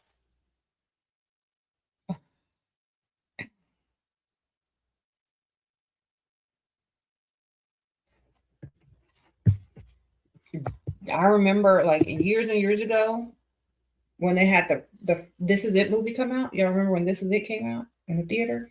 I dressed up like Michael Jackson.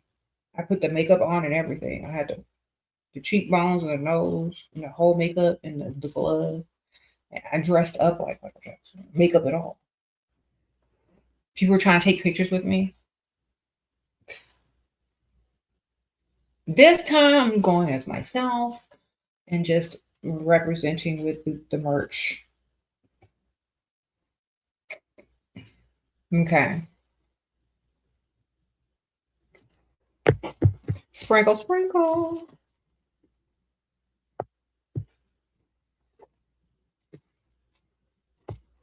They have a couple of like nice movie theaters where I am, where they serve like gourmet food, like chef 5-star Michelin, not 5-star, 3-star Michelin. I'm thinking of like 5-star reviews. I always say that. I don't know why. They have like top chefs that cook, and then there's like a movie theater. It's like really fancy. I think it's in the Woodlands, and it's like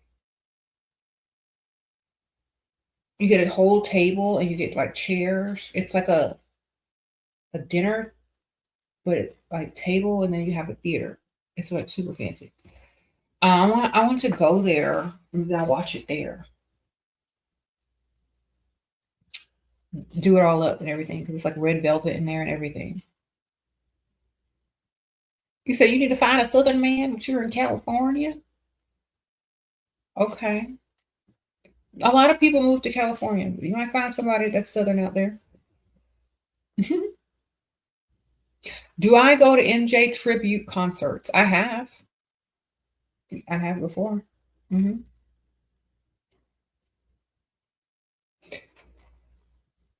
You said, don't forget, ladies, be your own Valentines all month. Hmm.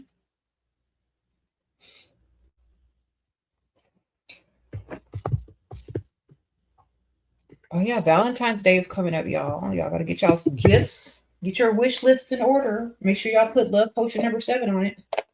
Okay. Make sure this is one of the links on your wish list. It's the first link in the description. You'll click down there, and it's the first link in the live comments. Make sure this is on your list for Valentine's Day. Love potion number 7 by Perfume. Okay, by Dust Free Limited. Y'all need to put this in your list or in your cart. Okay, if you don't, you're gonna be mad. When you open it up, it says sprinkle, sprinkle right here on the mirror. And the box has a magnetic closure. It's very nice. Put that up in your cart. You said, do people recognize me and say sprinkle, sprinkle? Yeah. Sometimes they do, yeah.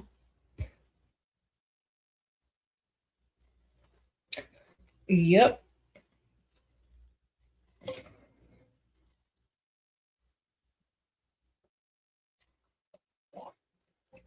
Simone in the 90s, you love it. Thank you, girl. She said it smells so good.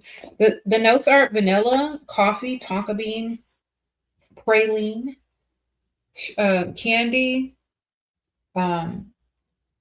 white floral, musk, and ginger and cinnamon. So it's a very girly gourmand, like leveled up scent. You're gonna love it.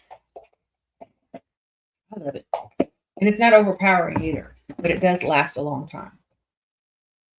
You get compliments wherever you go. Oh, I'm so glad. Sprinkle, sprinkle. Okay.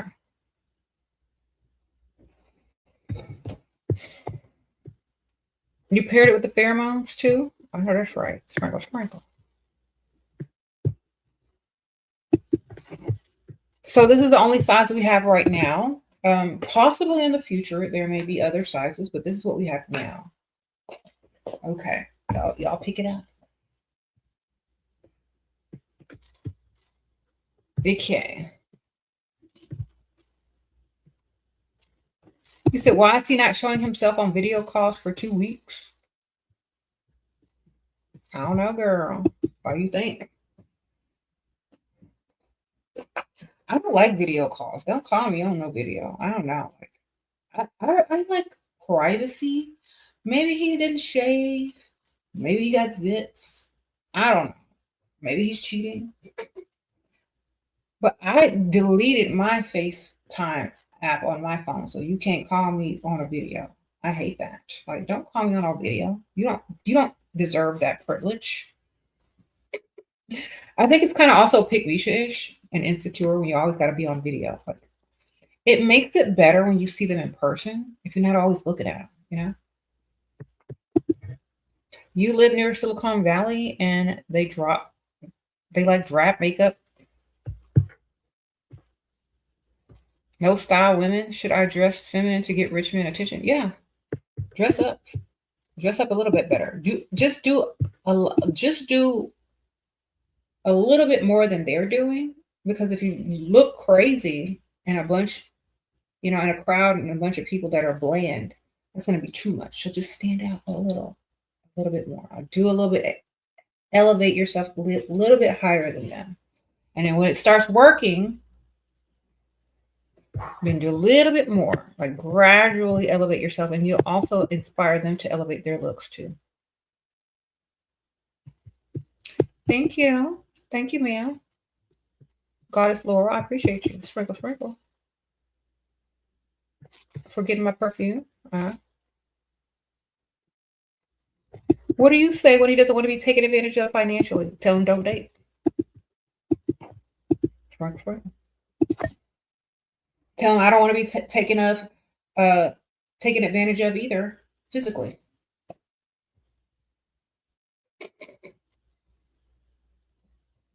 Now y'all just friends. It's like, well, I feel you on that. I so understand. I don't like being taken advantage of physically either. So we're going to be great friends. Would you take a risk and move to a better expensive area or stay in a... I'm never staying in a broke area, baby. Just so you can save money to move and buy a house in 2 years. I'm never putting myself in a poor area because that got poor vibes. Now, you can live within your means and just downsize, but never live in a poor area if you don't have to. Okay? Never go backwards if you don't have to, because what you're doing when you say that you're living in a poor area, you're getting poor energy, you're getting poor vibes.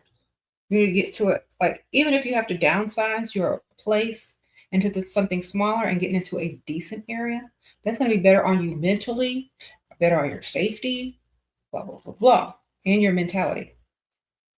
So I would not live somewhere where I didn't have to live, because obviously you have a choice.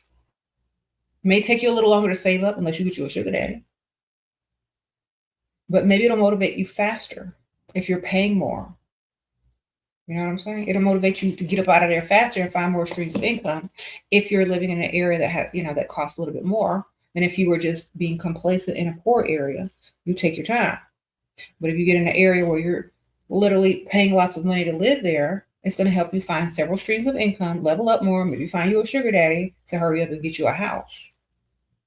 So keep leveling up. Don't go backwards, baby. If you can go backwards in lifestyle, that means you'll go backwards in the type of men you date as well. So you're never supposed to go backwards in lifestyle unless it's a pause to move forward like you're doing. Okay. So you're asking me if you should go to the poor neighborhood or a decent neighborhood. I'm going to say the decent neighborhood or the nicer neighborhood, always. Because it's going to motivate you more to get up, when you see other people doing well, when you're in a good, safe environment, you're going to be motivated well to do more. Sprinkle, sprinkle. You said there's an overcast of gray in certain neighborhoods. Well, that depends on what neighborhood you in. Like, did they spray the clouds over there to keep the people from getting too much exposure, or did they pay for some rain over that area?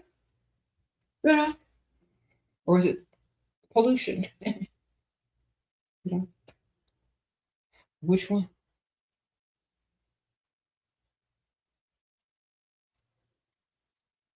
Sprinkle, sprinkle.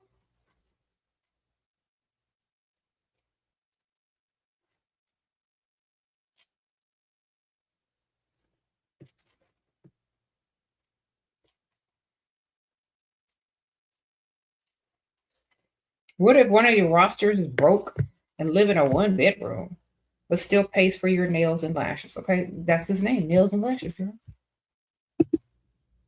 I wouldn't have them on there. I don't want somebody broke on my roster. That's bad. That's broke energy. And it also depends on how old they are. You know, if they can't afford the things in life because they don't have enough experience or they haven't lived long enough to get it, then that's not the same thing. Like you can't call a 21-year-old or a 23-year-old broke if they're got their own apartment. But if they're past a certain age and they haven't accomplished anything, yeah, you can call them broke then.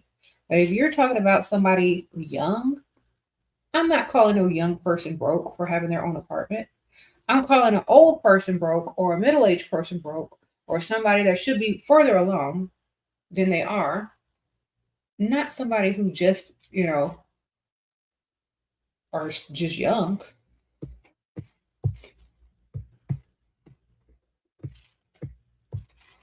Okay. Like, I don't care. Like, you don't even register. You're just young.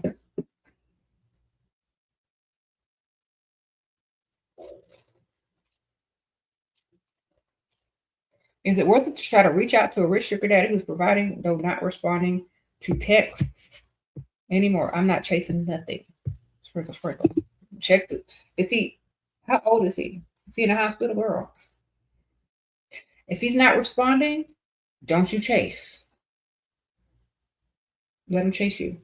Find another one. Replace. Don't chase. Start chasing, you're gonna get in that habit of being a Pikmisha.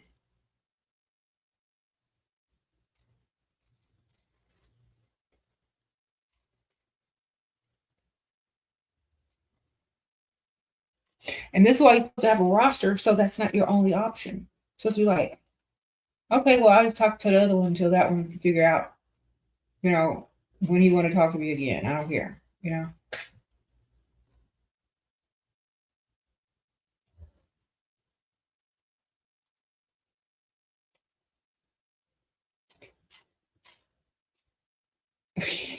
Y'all are silly. Okay. Making sure.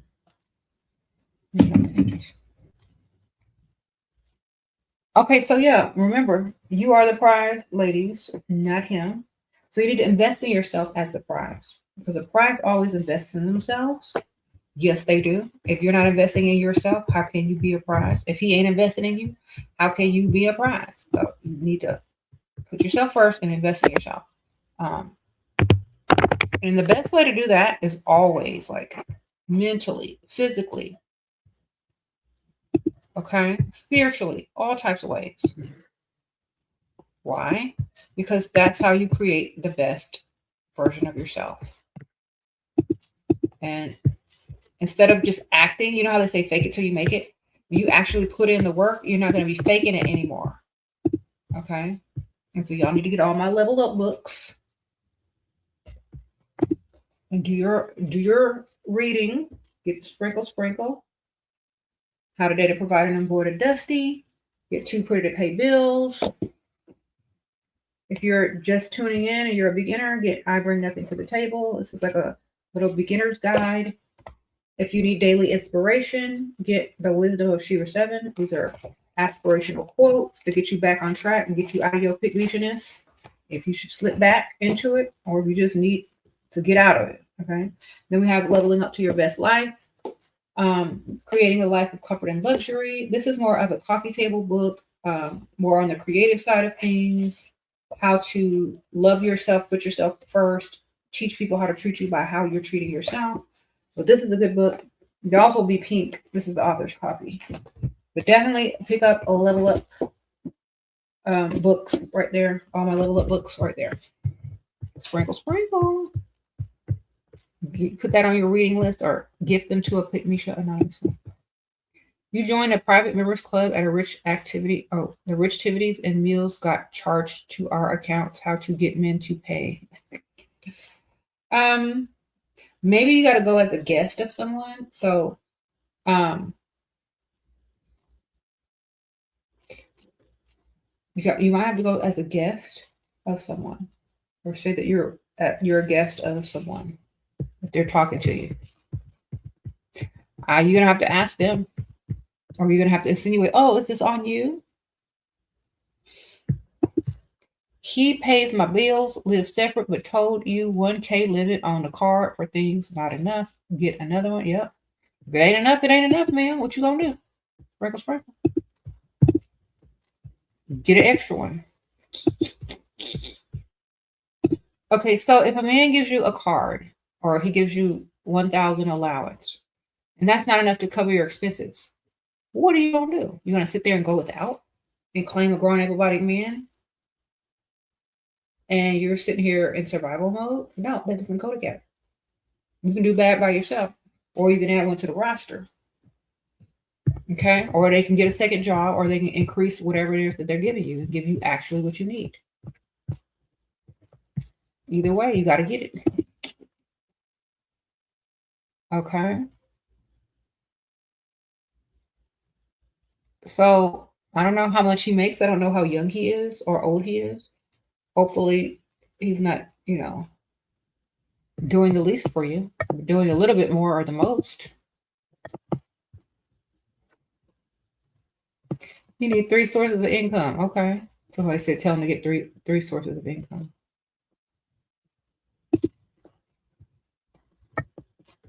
Get in where you fit in.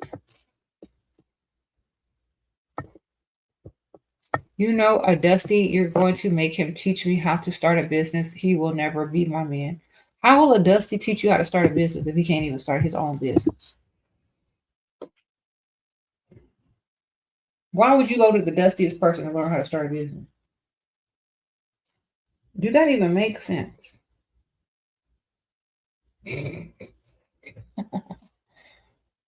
Sprinkle, sprinkle. Hey, y'all. So you're going to go to the person that's least qualified? This is why I do what I do. To help the people that are needing this help.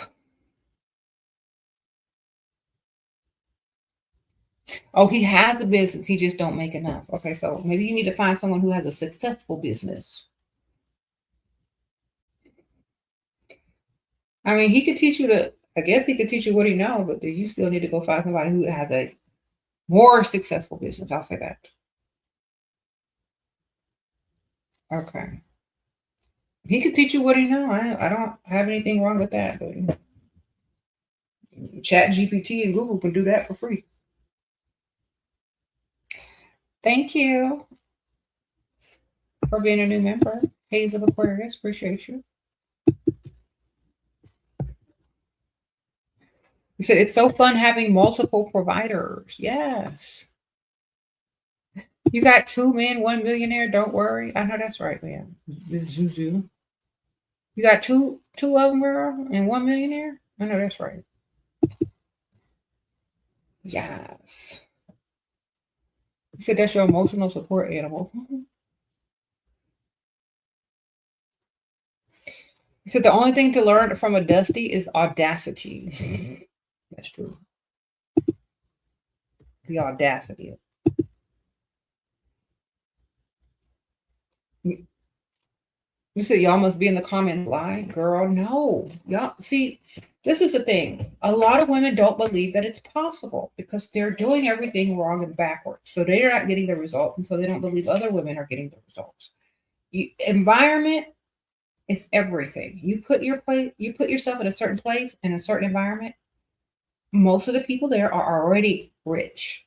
So it's only natural for them to start a conversation, to talk to you, to make friends, and they already have money. You're in the rich side of town. You know what I mean?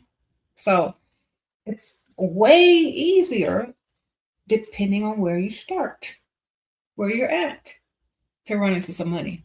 Okay? Chances are you're going to talk to a millionaire sitting in a bar if you're on the ultra rich side of town. Chances are much, much higher that you're going to run into some money than if you were just on a regular side of town or a less, rich side of town. But that's why I'm telling y'all, get to the areas where the money is. Your chances go up way higher of meeting a man with money. Way higher. When you are ready, you'll go over there.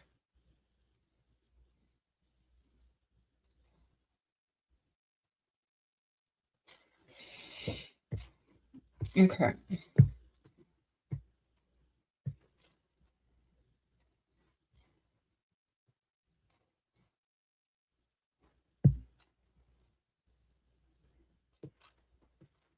Sprinkle, sprinkle.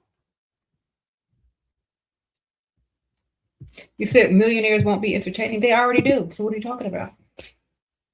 Millionaires aren't that different from regular people that with jobs. They just figure out how to get more money. They didn't start off as millionaires. They're just normal people. They like the same stuff, but they level up to a point where they're not in survival mode and lack mindset anymore. So their thinking is a little bit different. Yeah. But they're just a normal person.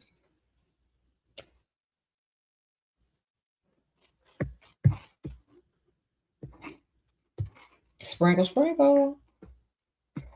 When I was younger, my mom owned business. Like she owned a couple of businesses. And some of her clients were millionaires. And when I was a little bit younger, like as a teenager, I didn't know who was a millionaire and who wasn't. And I learned to talk to people the same. I learned to talk to people about this. I learned to talk to people about that because I used to work with her for a while. And you don't know if you're talking to a millionaire or a regular person with a 9-to-5. They're the same. They just have more money. Okay. So you got to get to the rich areas of town and just dilly-dally. When people start a conversation with you, talk. Don't act like it's, something crazy or, oh my gosh, I can't do this. You don't even know if you're talking to a millionaire or not sometimes. They're just normal people. Okay? It's not that serious. If you go drive through like a gated community with beautiful homes, everybody in there is a millionaire or live in $1 million homes. All those people in that neighborhood, somebody's a millionaire in the house. So you drive through nice neighborhoods and see all the millionaires that live around that area. You can look it up on Google. Where's the richest areas? And you can go sit. You can go shop. You can go run your errands. You can go join stuff on those in the side of town in those zip codes. Okay? Going to be a lot easier for you. You said the best advice on building confidence when you're pretty. Main character energy. Okay? That's what I tell y'all. Walk, talk, and act like the main character of your life. And everybody will treat you as such. That's confidence also. Self-assured, self-esteem, value yourself. Walk in like you're the main character.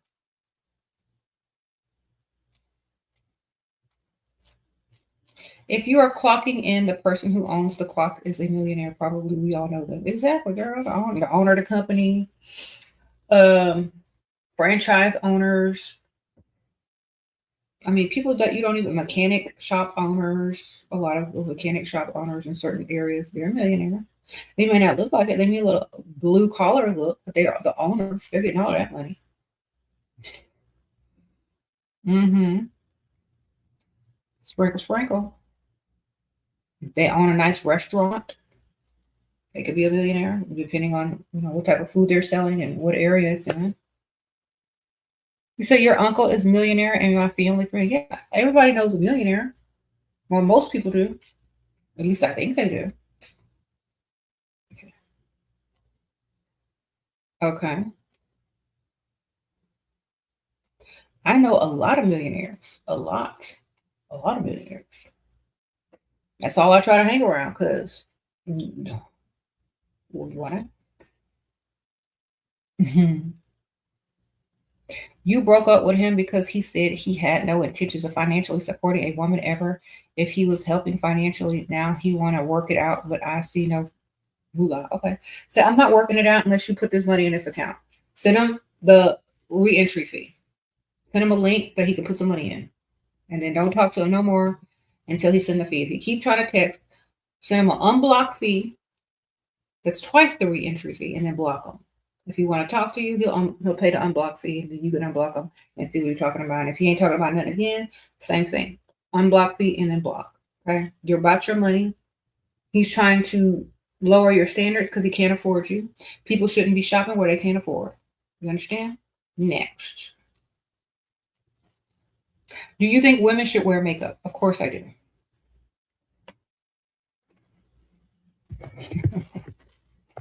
Why y'all asking me dumb questions? Okay, sprinkle, sprinkle.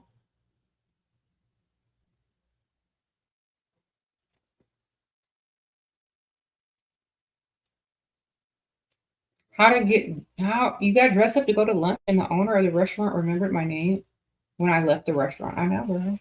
If you become a regular somewhere, you get in good with the owners of the places and they'll give you free stuff too.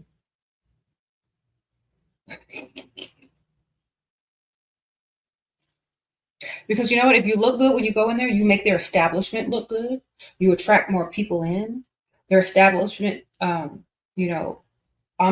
goes up. So they want you to stay longer. They will buy you stuff. They will put stuff on the house for you because they want you coming back.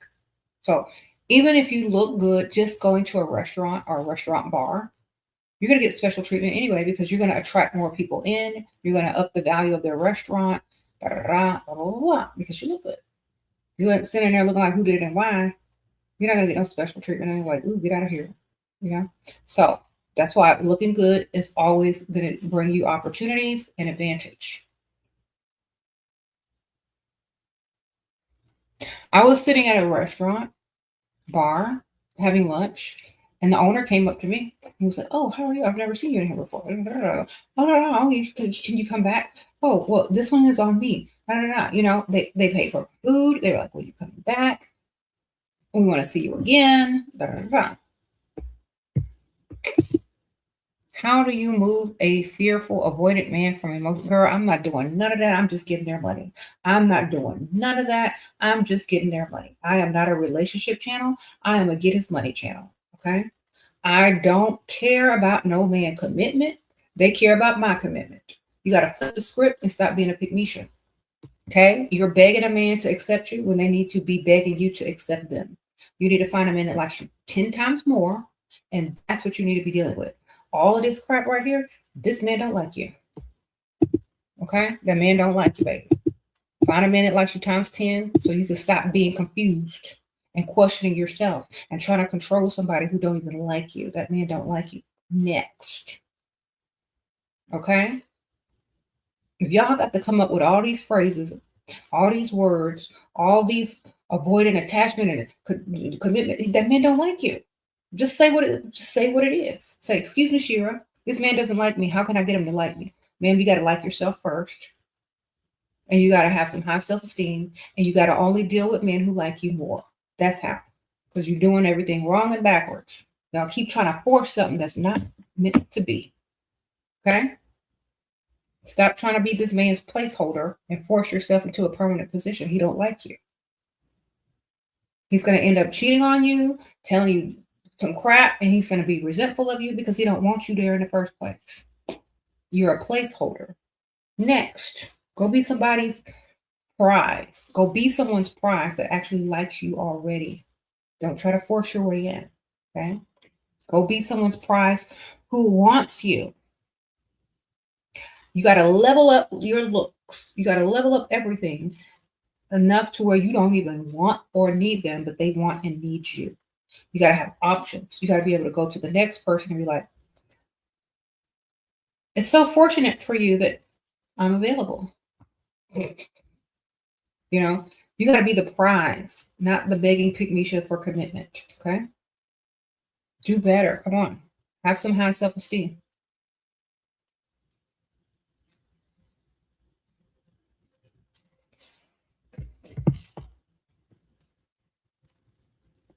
Okay. How do you receive support without asking when I don't want to be perceived as needy? If you beg for attention and emotional support, you're even more needy than just asking for money. You're not needy, you're greedy. Okay. You're needy when you need attention and you need uh somebody to sit there and listen to you long paragraphs about talking about nothing. You're needy when you need somebody to sit there and be your emotional support animal. You're not needy when you ask for money. You're greedy. So ask for some money and be greedy. Ask for some money, just like they have the audacity to ask to roll around on the mattress with you. Ask for some money. Ask to go shopping. Ask for them to pay a bill. You're a woman. You're a natural receiver by nature. Okay. Sprinkle, sprinkle. That's what gold digging is all about, man. Don't be afraid to be a receiver. You're a receiver by nature. Ask for what you want. Because the man definitely gonna ask for what he wants with no shame.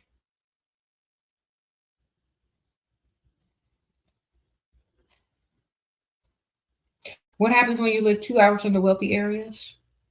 You better find a wealthier area than where you live in, at least. Baby steps, I guess, girl.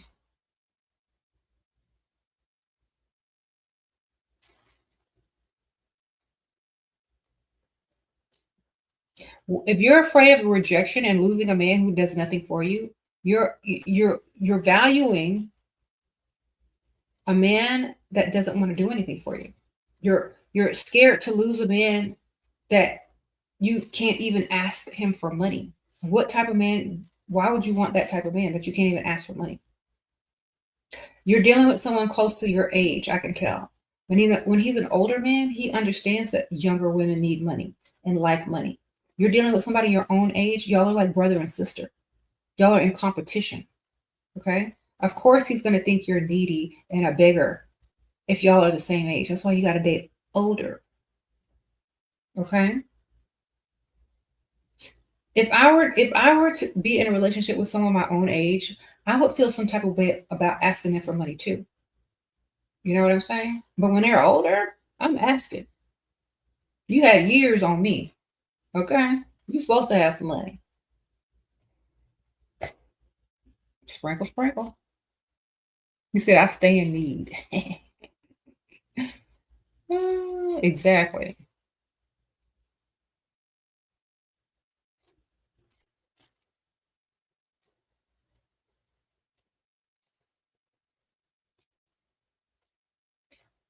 So date older girl if you're afraid to ask for something. Date older or uglier if you're afraid to ask. You dating the wrong type of man. You can't ask, or you're afraid to ask. Mm-hmm. Sprinkle, sprinkle. Okay. It's about having leverage. Being younger than him gives you women leverage. That's true.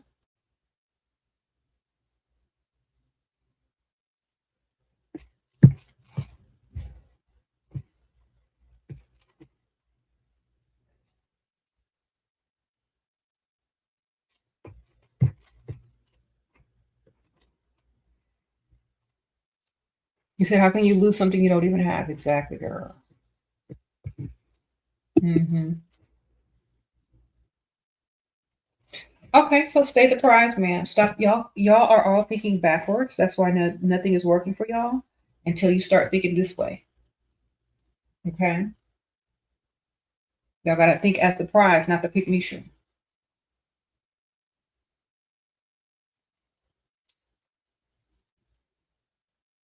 Mm-hmm.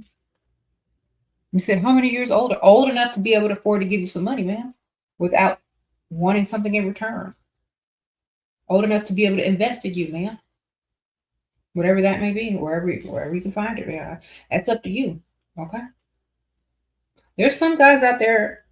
who are mature for their age, but there are some guys out there who are not mature for their age. So just be smart.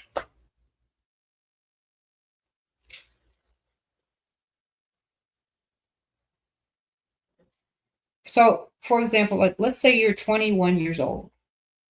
If you want somebody to be able to give you money to go shop, to pay some bills, they got to be like, yeah, 45 and up or even higher. 45 and up. Okay? You can't ask a 21-year-old for some money and they really got it. You're 21. You gotta have somebody that has a career, stable income, savings, who could take care of their own bills and probably get you something on top of it and pay some of your bills. Okay. Somebody that already has a career, money, business, whatever. Can't be dating somebody your same age who doesn't have anything or the same or less as you. Okay.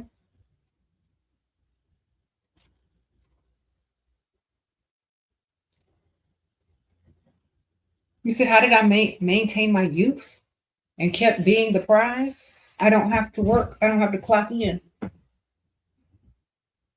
I barely drink and I don't eat meat. I don't know. That's all, and skincare. That's all I can think of. Eat healthy, stay less stressed. Don't get too emotionally involved in stuff unless it's beneficial for you. Mm-hmm. What?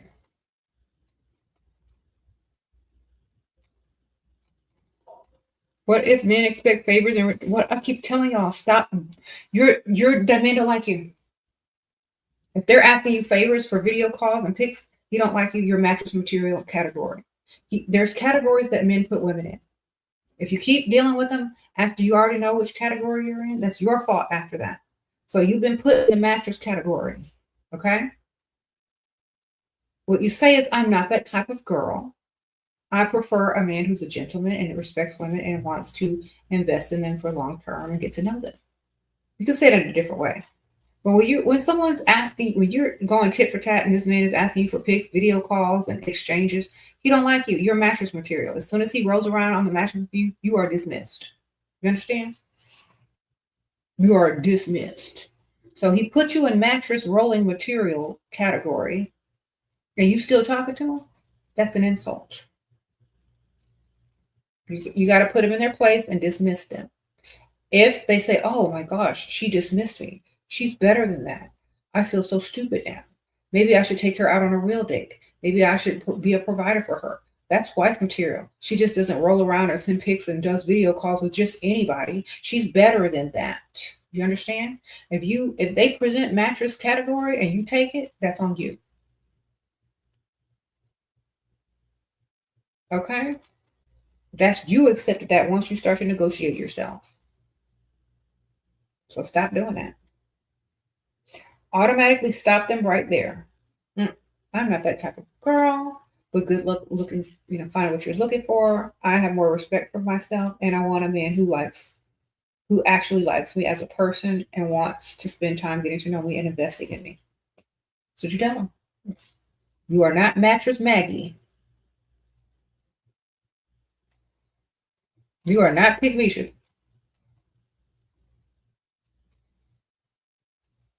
They may have some fancy talk. They may talk fast. They may have some points that sound valid but are not.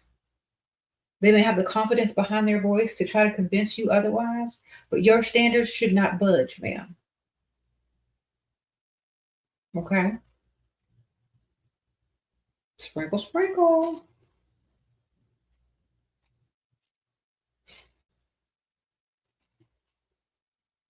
Remember, how you treat yourself is how they're going to treat you.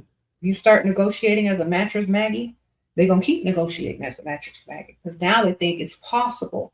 You don't start off negotiating about no mattresses. You stop negotiating as soon as they start. You said, no, I'm not that type of woman. Because if you keep negotiating, they think you are. Because why would you negotiate something if that's not your plans? So y'all need to stop negotiating with those dudes when they start trying to put you in mattress category. You dismiss them quick. They'll be back. with money, flowers, possibly re-entry fee. They feel stupid for trying to put you in that category and you're too good for it.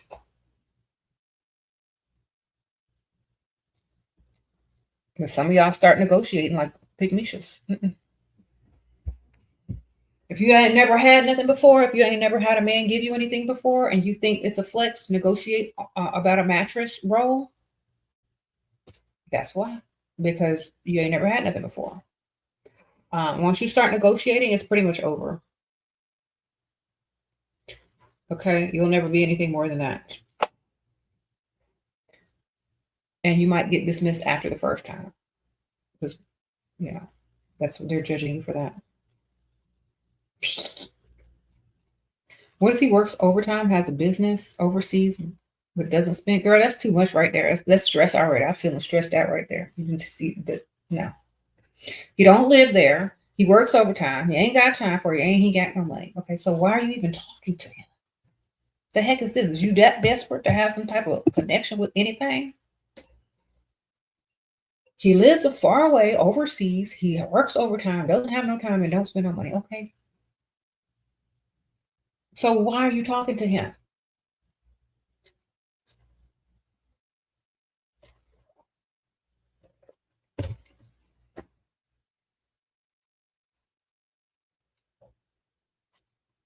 That's automatic. That's 3 strikes, ma'am. He's out. 3 strikes, he's out, ma'am.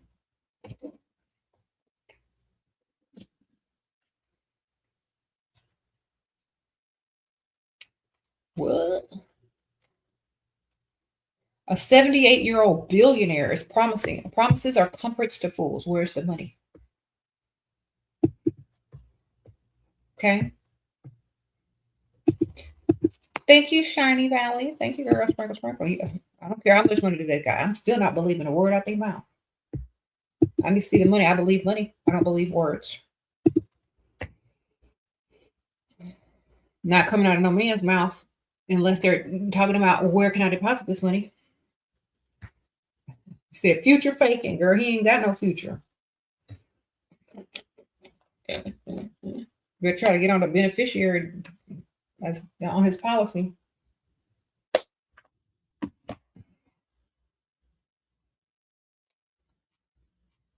There's nothing wrong with being self-centered. Stop listening to words. Pay attention to actions. Exactly. Is it okay to get in a man's car on a first date, or he also have to win it? Girl, I don't know about that. And not in this day and age. I don't believe that. Unless you got some stuff in your purse. You know what I'm saying? Hi, Shera. I kind of got the ick after first date. He asked for to-go box for just for appetizers. How can I ask him to give me money? He's 45. I'm 25. Girl, he taking that stuff home to eat for a midnight snack. Just ask him, ma'am. 45, like you're 25, at least go 50. But you could just ask him. Just tell him something you want. Tell him you're saving up for something. He'll say, well, how much more do you need? But sprinkle, sprinkle.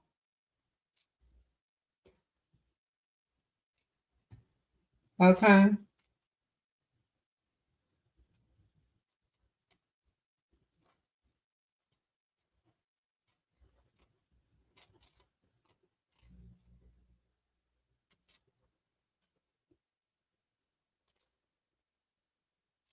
Just ask them for money, girl. When they pull out their wallet, the pages like, oh, give me some. How much you got for me? Just do it in a joking way. It's like, oh, you know what? You should take me shopping. Just mention it. If you're going to find out whether they're cheap or broke right then and there, and then you can dismiss them and not need to worry about if they're, going to do anything in the future because they already just showed you that they're not. It's better to figure it out faster than to sit there and waste weeks and months realizing this man ain't gonna spend or he's broke. So that's why you need to hurry up and get it out right away in a joking manner. You can do it in a nice way. When they pull out the wallet to pay for food, for the bills, like, oh my gosh, thank you so much. This meal was excellent. I really enjoy it. Can't wait to go shopping with you. Next. Insinuate it. Act like he's gonna do it anyway. Assume. I mean, what is he going to do? Say, oh, no, I don't do that. Oh, no, I'm not doing that. Oh, he's just going to make himself look cheap and broke. And then you can dismiss him easier. Or if he likes you, he's going to be intrigued. He's like, oh, well, where do you want to go shopping? And then you tell him, right over there. Make sure the restaurant's close to a shopping center. Right over there. Or right down the street. Oh, really? Well, we can go now. Really? Mm-hmm. Always assume. Always assume that they're going to do something. Y'all know how them telemarketers be on the phone? You're like, so can I sign you up? Oh, so how many do you want? Fool. I never said I wanted anything. You got to trick them.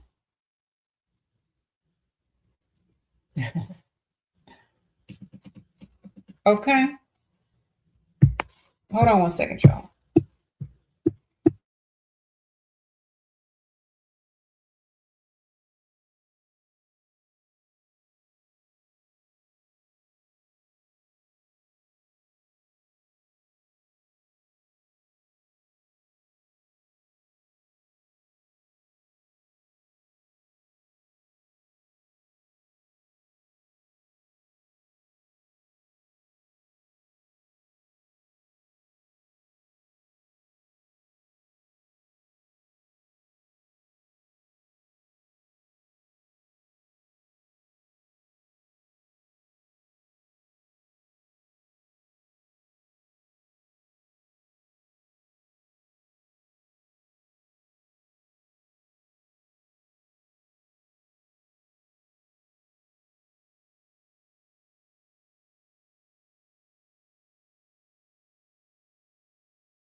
Sorry, y'all. I had to take a phone call.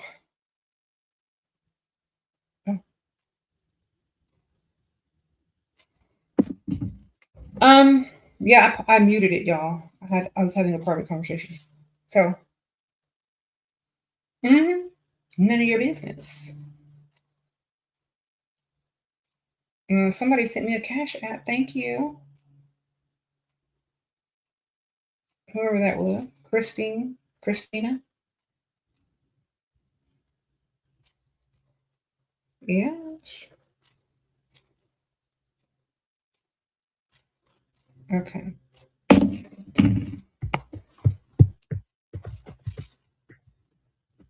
All right. Did I miss a super chat? I don't think I did. Okay. Yeah.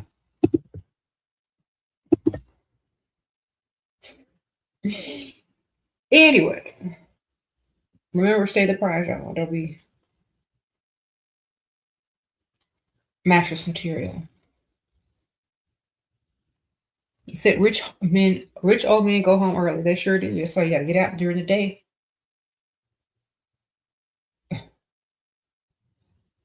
There ain't nothing out there at night but getting robbed. If you're rich, yeah, they try to be in before the robbers get out.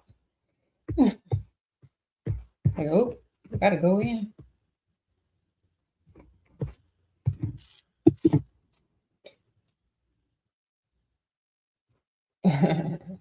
Like, they're not going to be out super late. A lot of them wake up early in the morning anyway, so that's why they go in early. Providers are out early. Yes, every time I go live on TikTok and I'm out early, sometimes I'm in my car after I drop off my daughter. I see a lot of people that have a lot of money out. All the nice cars, they're driving, they're running their errands, whatever. So yeah, you got to get out early.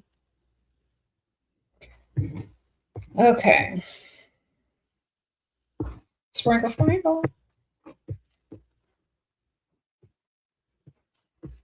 You could never give the money back. Exactly. Don't do it. Thank you, Sprinkle, sprinkle. I style abundance. I appreciate that. Mm-hmm.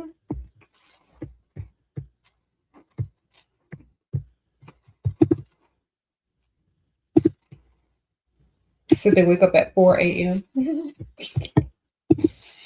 Shoot, I wake up early too. But I take my daughter to school, but yeah, wake up early. Get out there. You never know. You're gonna miss out.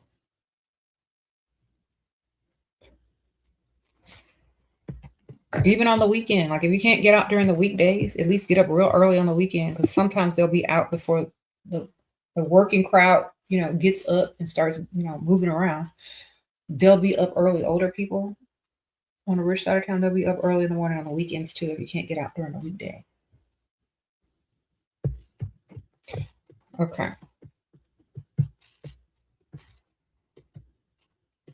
What?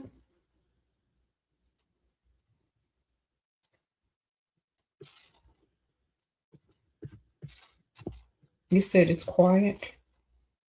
He cheats and wants you out of the home, but you're leaving before I get better. What? Did he marry you or are you just living girlfriend? What's happening?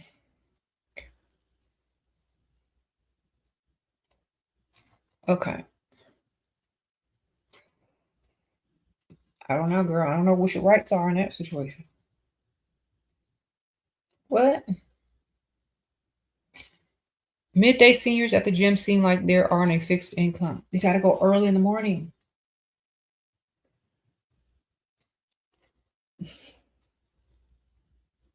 They go early in the morning.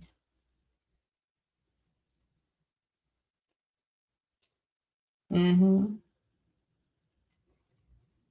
If you live in a home for 30 days and receive mail there, you are legally domiciled there and you cannot throw you out. Okay, yeah. They can't kick you out, girl.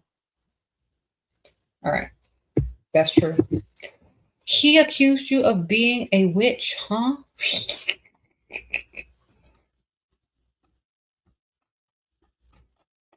Did you accuse him of being a dusty? Because that's even worse. Ain't nothing wrong with being a witch, but it's a lot wrong with being a dusty.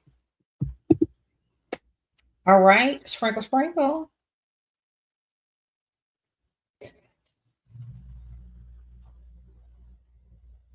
Mm-hmm.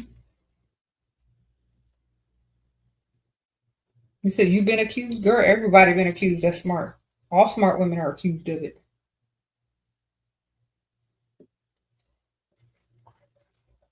All women that are better at the game than men have been accused of it. Don't worry about it, girl. It's a compliment for real. It means you bewitched them. You said call him a dust demon? All right. So yes.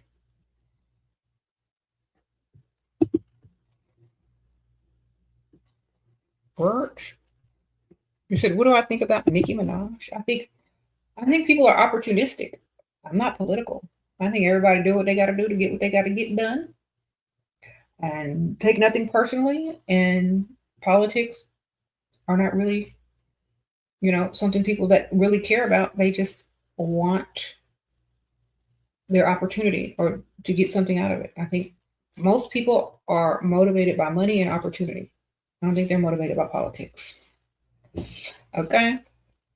So just sound like she's trying to get an opportunity there. That's fine.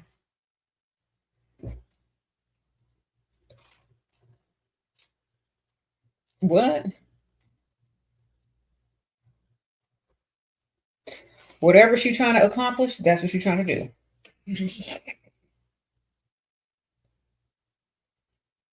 All right, all right. Maybe she's trying to pull a Kanye in some type of way. I don't know, man. I don't know. But we already know everybody's an opportunist. Get the bag, yes.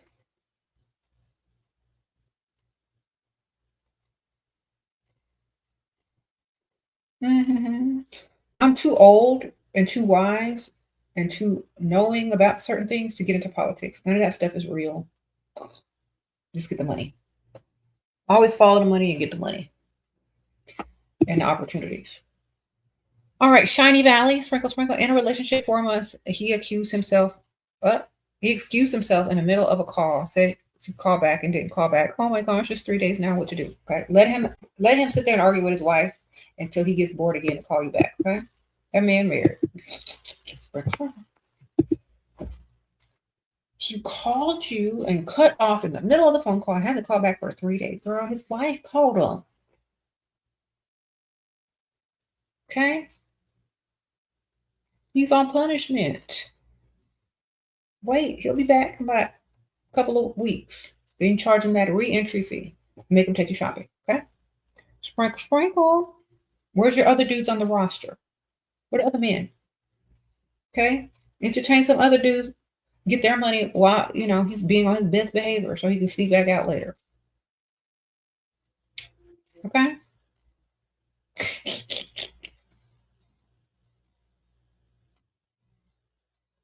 Said he hasn't called back. He's not interested. Exactly. Or he got busted.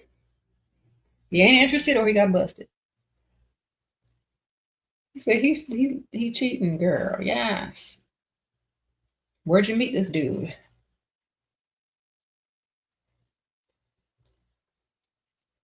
Okay, 45-year-old dummy says he's been used, offered $5K check after one date, but never got it. He also says, I'm too aggressive. I'm supposed to coddle him. Girl, he ain't got it. He's broke. Okay, sprinkle, sprinkle. Next. And whenever they say that they've been used, they don't have it, baby. Because rich men don't use that word that they've been used. They already know women are expensive. They already know they have expensive taste as a rich man. They only want the best as a rich man. They don't want the least. They're not trying to get nothing out of a woman for free. They already know women are expensive if they're rich. This man is broke. Plus, he said he's only 45. He promised you a 5K check. A check? Sounds suspicious to me. Okay. A check he can cancel. A check you can't go deposit or cash without, you know how hard it is to deal with a check these days? Girl, no. Next. He never planned on doing nothing for you but making you look like a fool.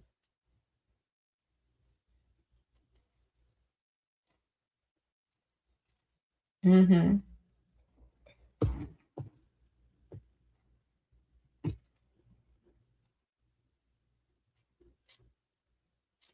You said you hooked up with someone recently, and I asked him if he could take me shopping. He said, no, babe, you're not an escort. Should I disconnect and move on, or is there a way to head? Girl, you already rolled around on the mattress with him. You ain't going shopping.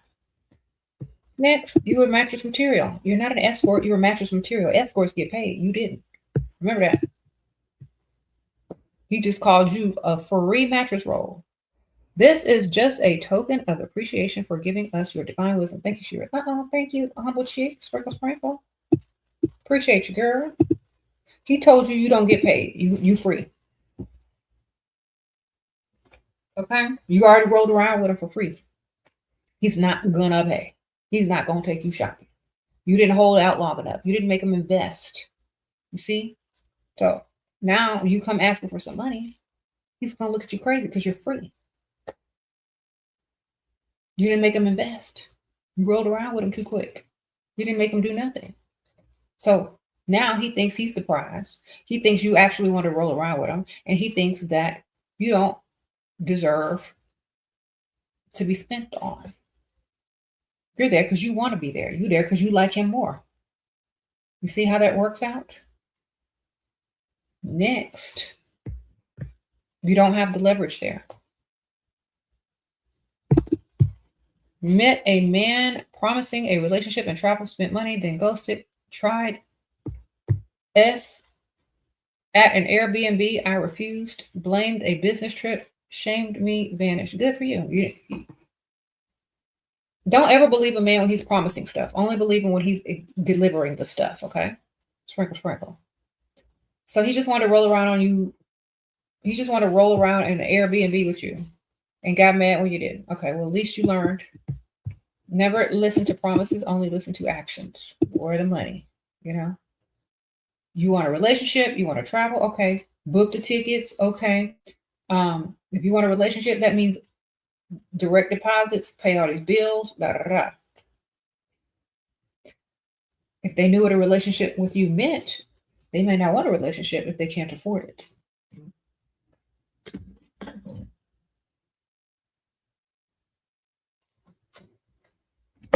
Okay. My eyelash. Don't be listening to their words, man. Only their actions.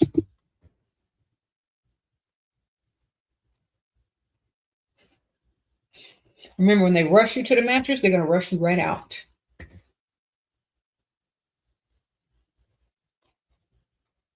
I keep telling y'all, stop dating men you actually want to roll around on the mattress with, and you can get way more out of them because you're going to do anything to stay off that mattress because you don't want to even be on it. Okay? You said how to avoid getting into the mattress Maggie situation. Don't even want to sleep with them. Date a guy you don't even want to sleep with. That's how you get the most out of them. They're going to have to grow on you like mold. They have to grow slow on you. Like after you shave, they got to grow on you. They got to invest in you. They got to do more for you to even want to think about doing that. You can't just get excited and want to roll around on the mattress because they gave you some compliments and some future faking. You got to be like,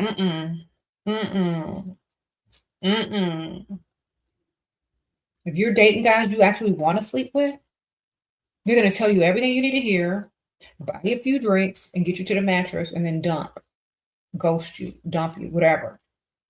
You're going to be sitting there looking stupid. I told you. Date guys you don't want to sleep with. That and even if they do a lot for you, they commit to you, they give you all the money you want, guess what? Still, you don't want to sleep with them. So they still got to do more. And if you ever do sleep with them, they're going to be like, oh my gosh, I finally got her, And then guess what? Every time you sleep with them, it starts all over. They got to start all over. They got to do more for the next roll around a mattress. They got to start from square one. If you don't want to sleep with them, you're going to make them work like Rihanna said. But if you want to sleep with them, they're going to think they're the prize. They're going to think you actually like them more than they like you. And then they're going to start to feel like, oh, well, I don't have to do that. Well, I don't have to do that because she already likes me. And I don't have to chase her because she already rolled around on the mattress with me. Or she'll do it again for free. So I don't have to do nothing. That's how you stay out of it. You stay out of it by not doing it in the first place or wanting to do it in the first place. If you're going to date a man you want to roll around on the mattress with, do that later on when you already got your bag secured and you have a roster. And make sure the man you're going to roll around with, that you want to roll around with, at least have some money just in case you get pregnant. And so he don't have to be born into poverty. Okay. So make sure if you're going to roll around with somebody, make sure they still also have money. They may not be spending it on you, but if you need to collect, you can. Okay. If you just got to roll around.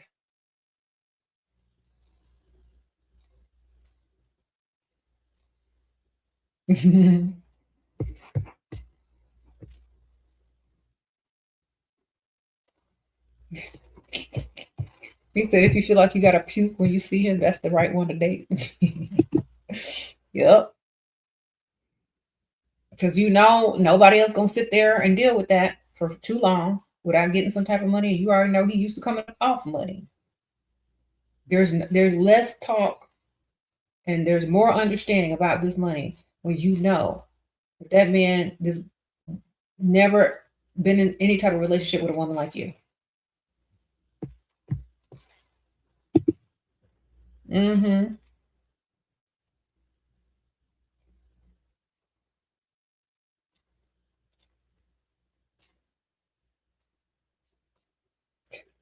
Yes, my books are on Amazon, y'all. Y'all check them out. I'm gonna link it here again.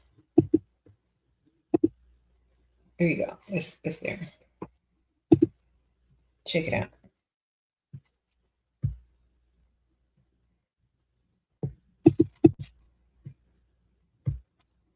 He said, don't fall for the okie doke. Don't do it.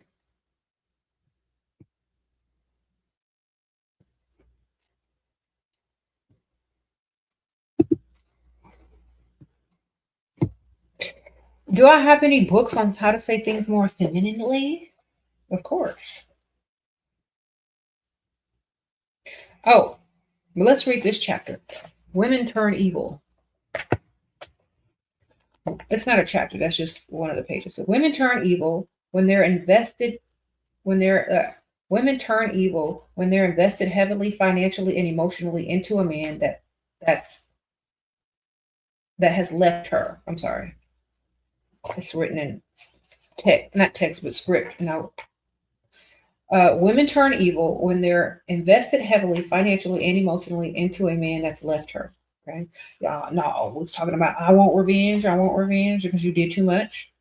Okay, that's when they put him on child support and alimony and they drag his name through the dirt, put curses and hexes on him because he left. Because you did too much. Okay, that's when y'all turn evil. When y'all do too much, when y'all are too nice and y'all have done too much for a man that doesn't like you. And when he leaves, now y'all turn it evil. Y'all used to be nice. Now you turned evil. You want revenge on him. You want to do all this kind of crap because he didn't return what you put out. That's why you don't do it in the first place. You don't be too nice in the first place. Nice women finish last. And then they turn evil. Why? Because they're looking for what they put out and they're not getting it back. And now they want revenge. So in order to avoid this whole thing, just don't do too much, baby. Take care of yourself. Okay, what book is that? Too Pretty to Pay Bills. Right? Pikmis have been brainwashed. Y'all gotta get this book. It's a good book. You can read this. Pikmis have been brainwashed to believe their strength will take them far in a relationship, or there's something that stems from their past that causes them to come off as desperate. To the Pikmi women who are building with their man and doing well financially, give it 5 more years. Did he stay? Is he cheating? A lot of women are Pikmis or Pikmishas because their moms were Pikmishas. That's why they were taught. And that's what they were taught. And that's how they think. And that's what they think is correct.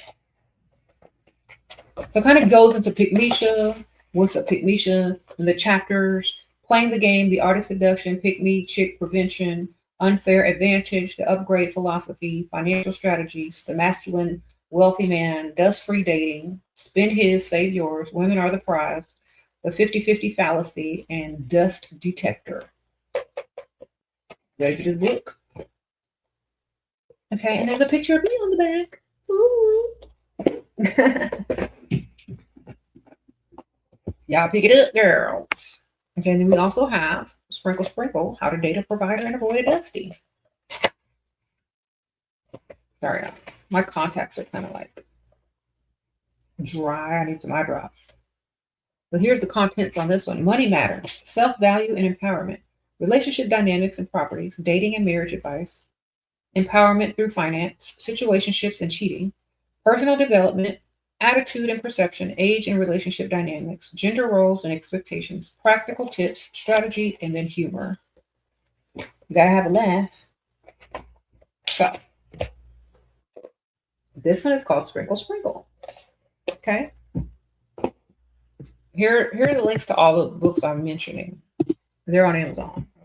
This one, good for everyday affirmations. Okay.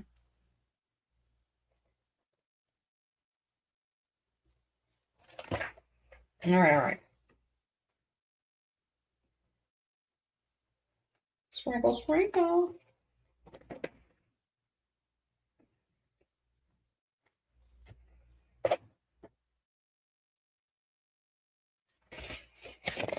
If you're not profiting or gaining in your relationship or benefiting, then you are losing in it.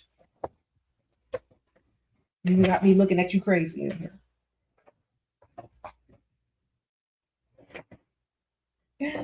Okay.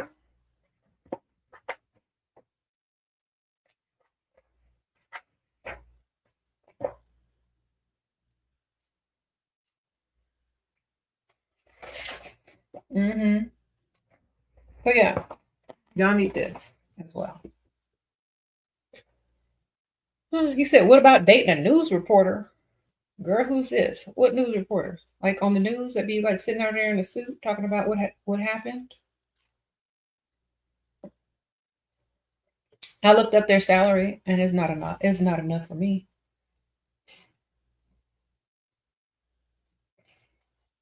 Sprinkle, sprinkle.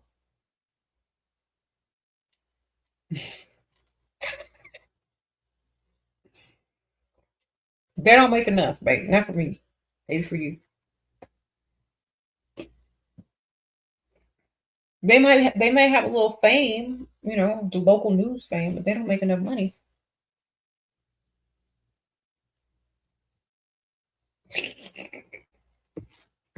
But you can put him on a roster for something. What he can do. They can give you a press pass. You can get backstage somewhere, some concerts or something, or I don't know. See what he could do.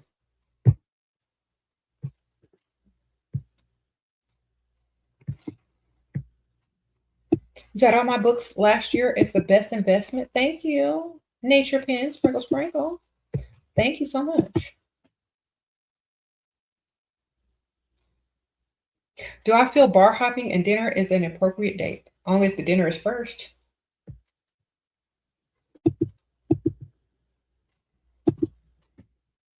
I don't think you should get drunk.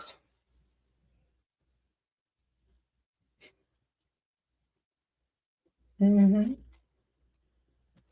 What advice would you tell a friend who's dating an old man and not benefiting in any way? Tell her to date several. Because, like, she's not going to want to hear your negativity. So just say, girl, you should date more than one guy. Don't try to take her away from him. Give her some more options so that she can take herself away from him herself. Girl, you should get some more on the roster, girl. What advice would you tell? Okay, yeah. Tell her to add more to her roster. Thank you, girl. Loud. Then she'll figure it out. You said, what have you already been in a mattress situation with a man? How to reset the dynamic now? And the same man has lots of money. Okay. Start needing stuff. Start saying, I have to save up for this and I have to save up for that. I don't know if I'm going to be able to make it. I'm a little stressed out. Like, if he doesn't care about your well-being and that you're stressed and that you need financial help and he doesn't offer it, he don't like you and you need to get up and go, because that man is just using you as a placeholder on his mattress. So start coming up with stuff that you need, want, or saving up for, and mention it to him and see if he helps you out. If he doesn't, he don't like you. Okay? Sometimes guys are just waiting for you to ask them for something because they're going to do it. But if you never ask, you ain't going to know. Okay?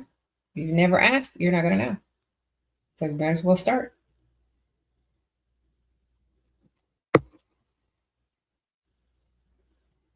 Sprinkle, sprinkle.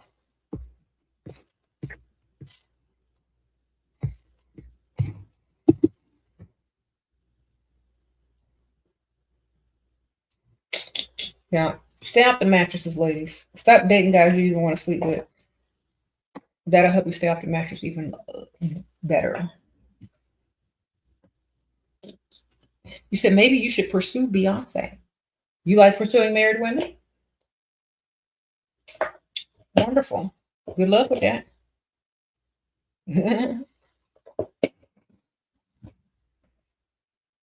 She's a married billionaire, so I don't know what she's going to do to Dusty, but okay.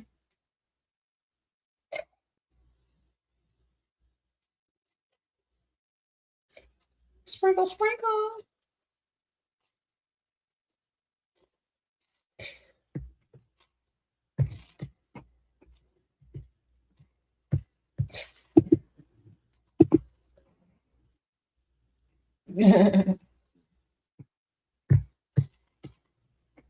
Men are visual creatures. All you got to do is look good and have standards. Come on.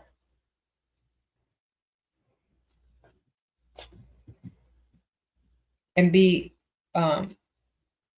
main character. Have main character energy.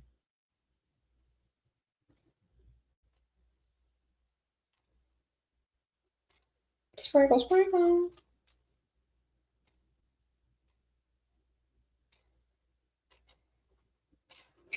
You smell the dust. Y'all are silly. Can you like men just a little bit to avoid the they got to like you 10 times more.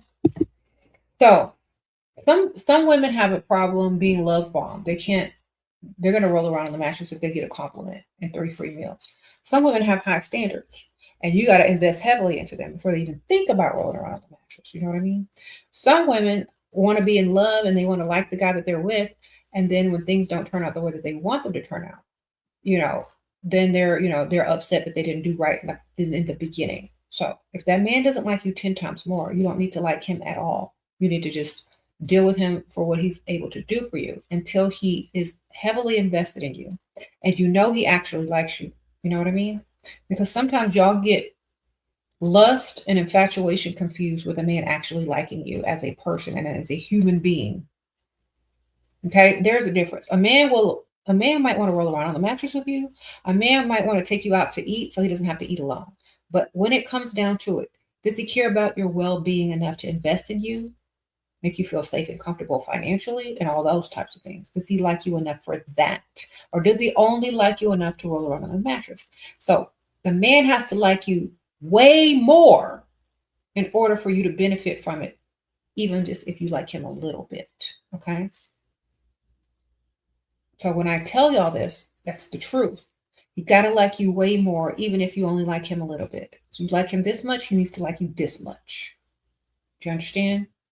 You can't like him this much if he likes you this much. You got to like him this much. Because this much is going to assure that he's continuously investing in you and not just trying to roll around on the mattress with you. And if you really need something, he's going to be there because he's investing in long term, because he sees you as more than just a roll around on the mattress. He sees you as relationship, future wife perhaps, or long-term girlfriend. Doesn't see you as a roll around the mattress and then kicking out and ghosting you. When they rush stuff, that's what they see you as. When they don't rush, why would they want to rush? They want to spend time with. Why would they rush you? Because usually, if you like someone, you want to spend time with them. You want to impress them. You want to do all the things that they're probably not doing. Okay, so just think about it that way. Okay.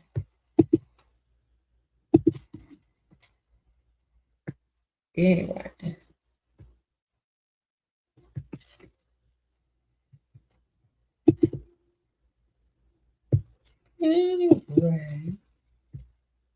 A man in your country are built different. They used to buying women. They ain't patient enough to date you, right? Yeah.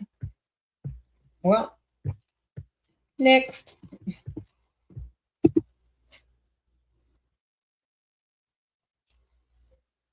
You're talking to a guy on a dating app. Should you travel to see him? It costs $30 or 30 euros. Or should I expect him to pick me up or book my tickets? Everything in that sentence is absolutely incorrect. Everything.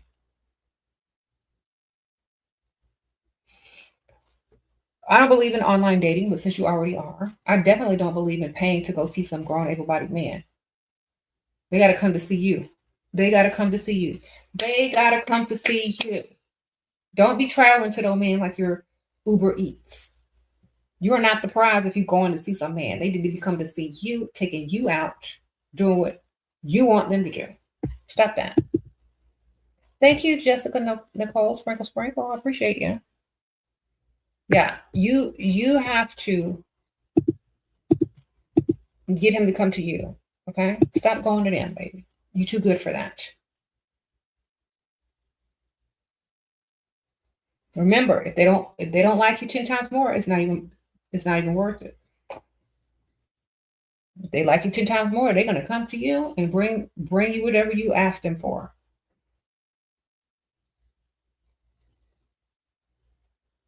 You said he's in a bigger city. It don't matter. You're still not Uber Eats. Look, have him come to you first. Then, if you deem him worthy, if he does everything correct, if he invests in you in your little small town or whatever, then if y'all get to know each other a little bit more, maybe in the future, he can bring you to his city.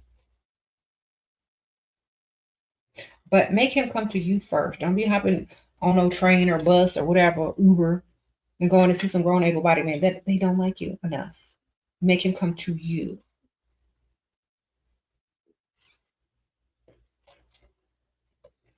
He'll appreciate you more if you make him come to you. Okay? Then y'all can go visit his big city or whatever later on in the relationship, if there even is a relationship.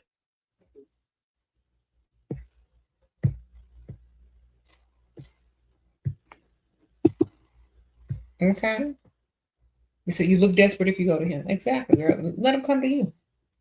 You come on over. That's more than generous to even give him an invite to come visit you.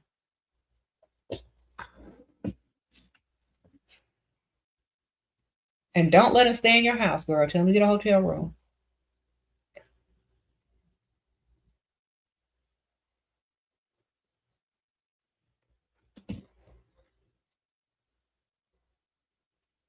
I gotta go in a few minutes.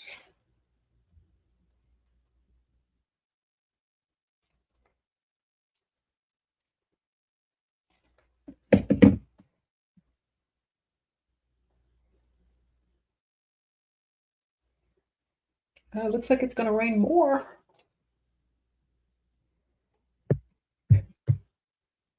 Okay, so yeah, I hope you're not getting on traveling to that man. Do better, man.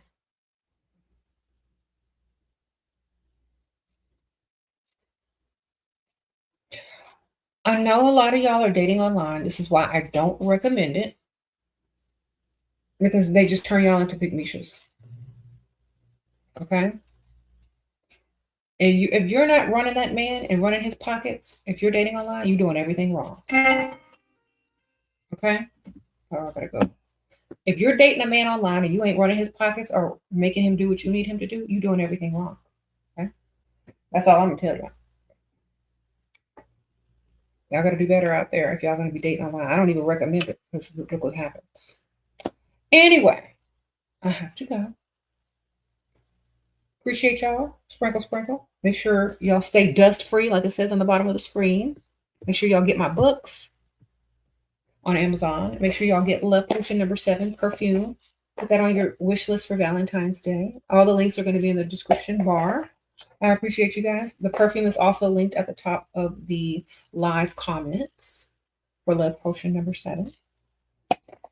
And thank y'all so much. Sprinkle, sprinkle. I'll see y'all later. Bye.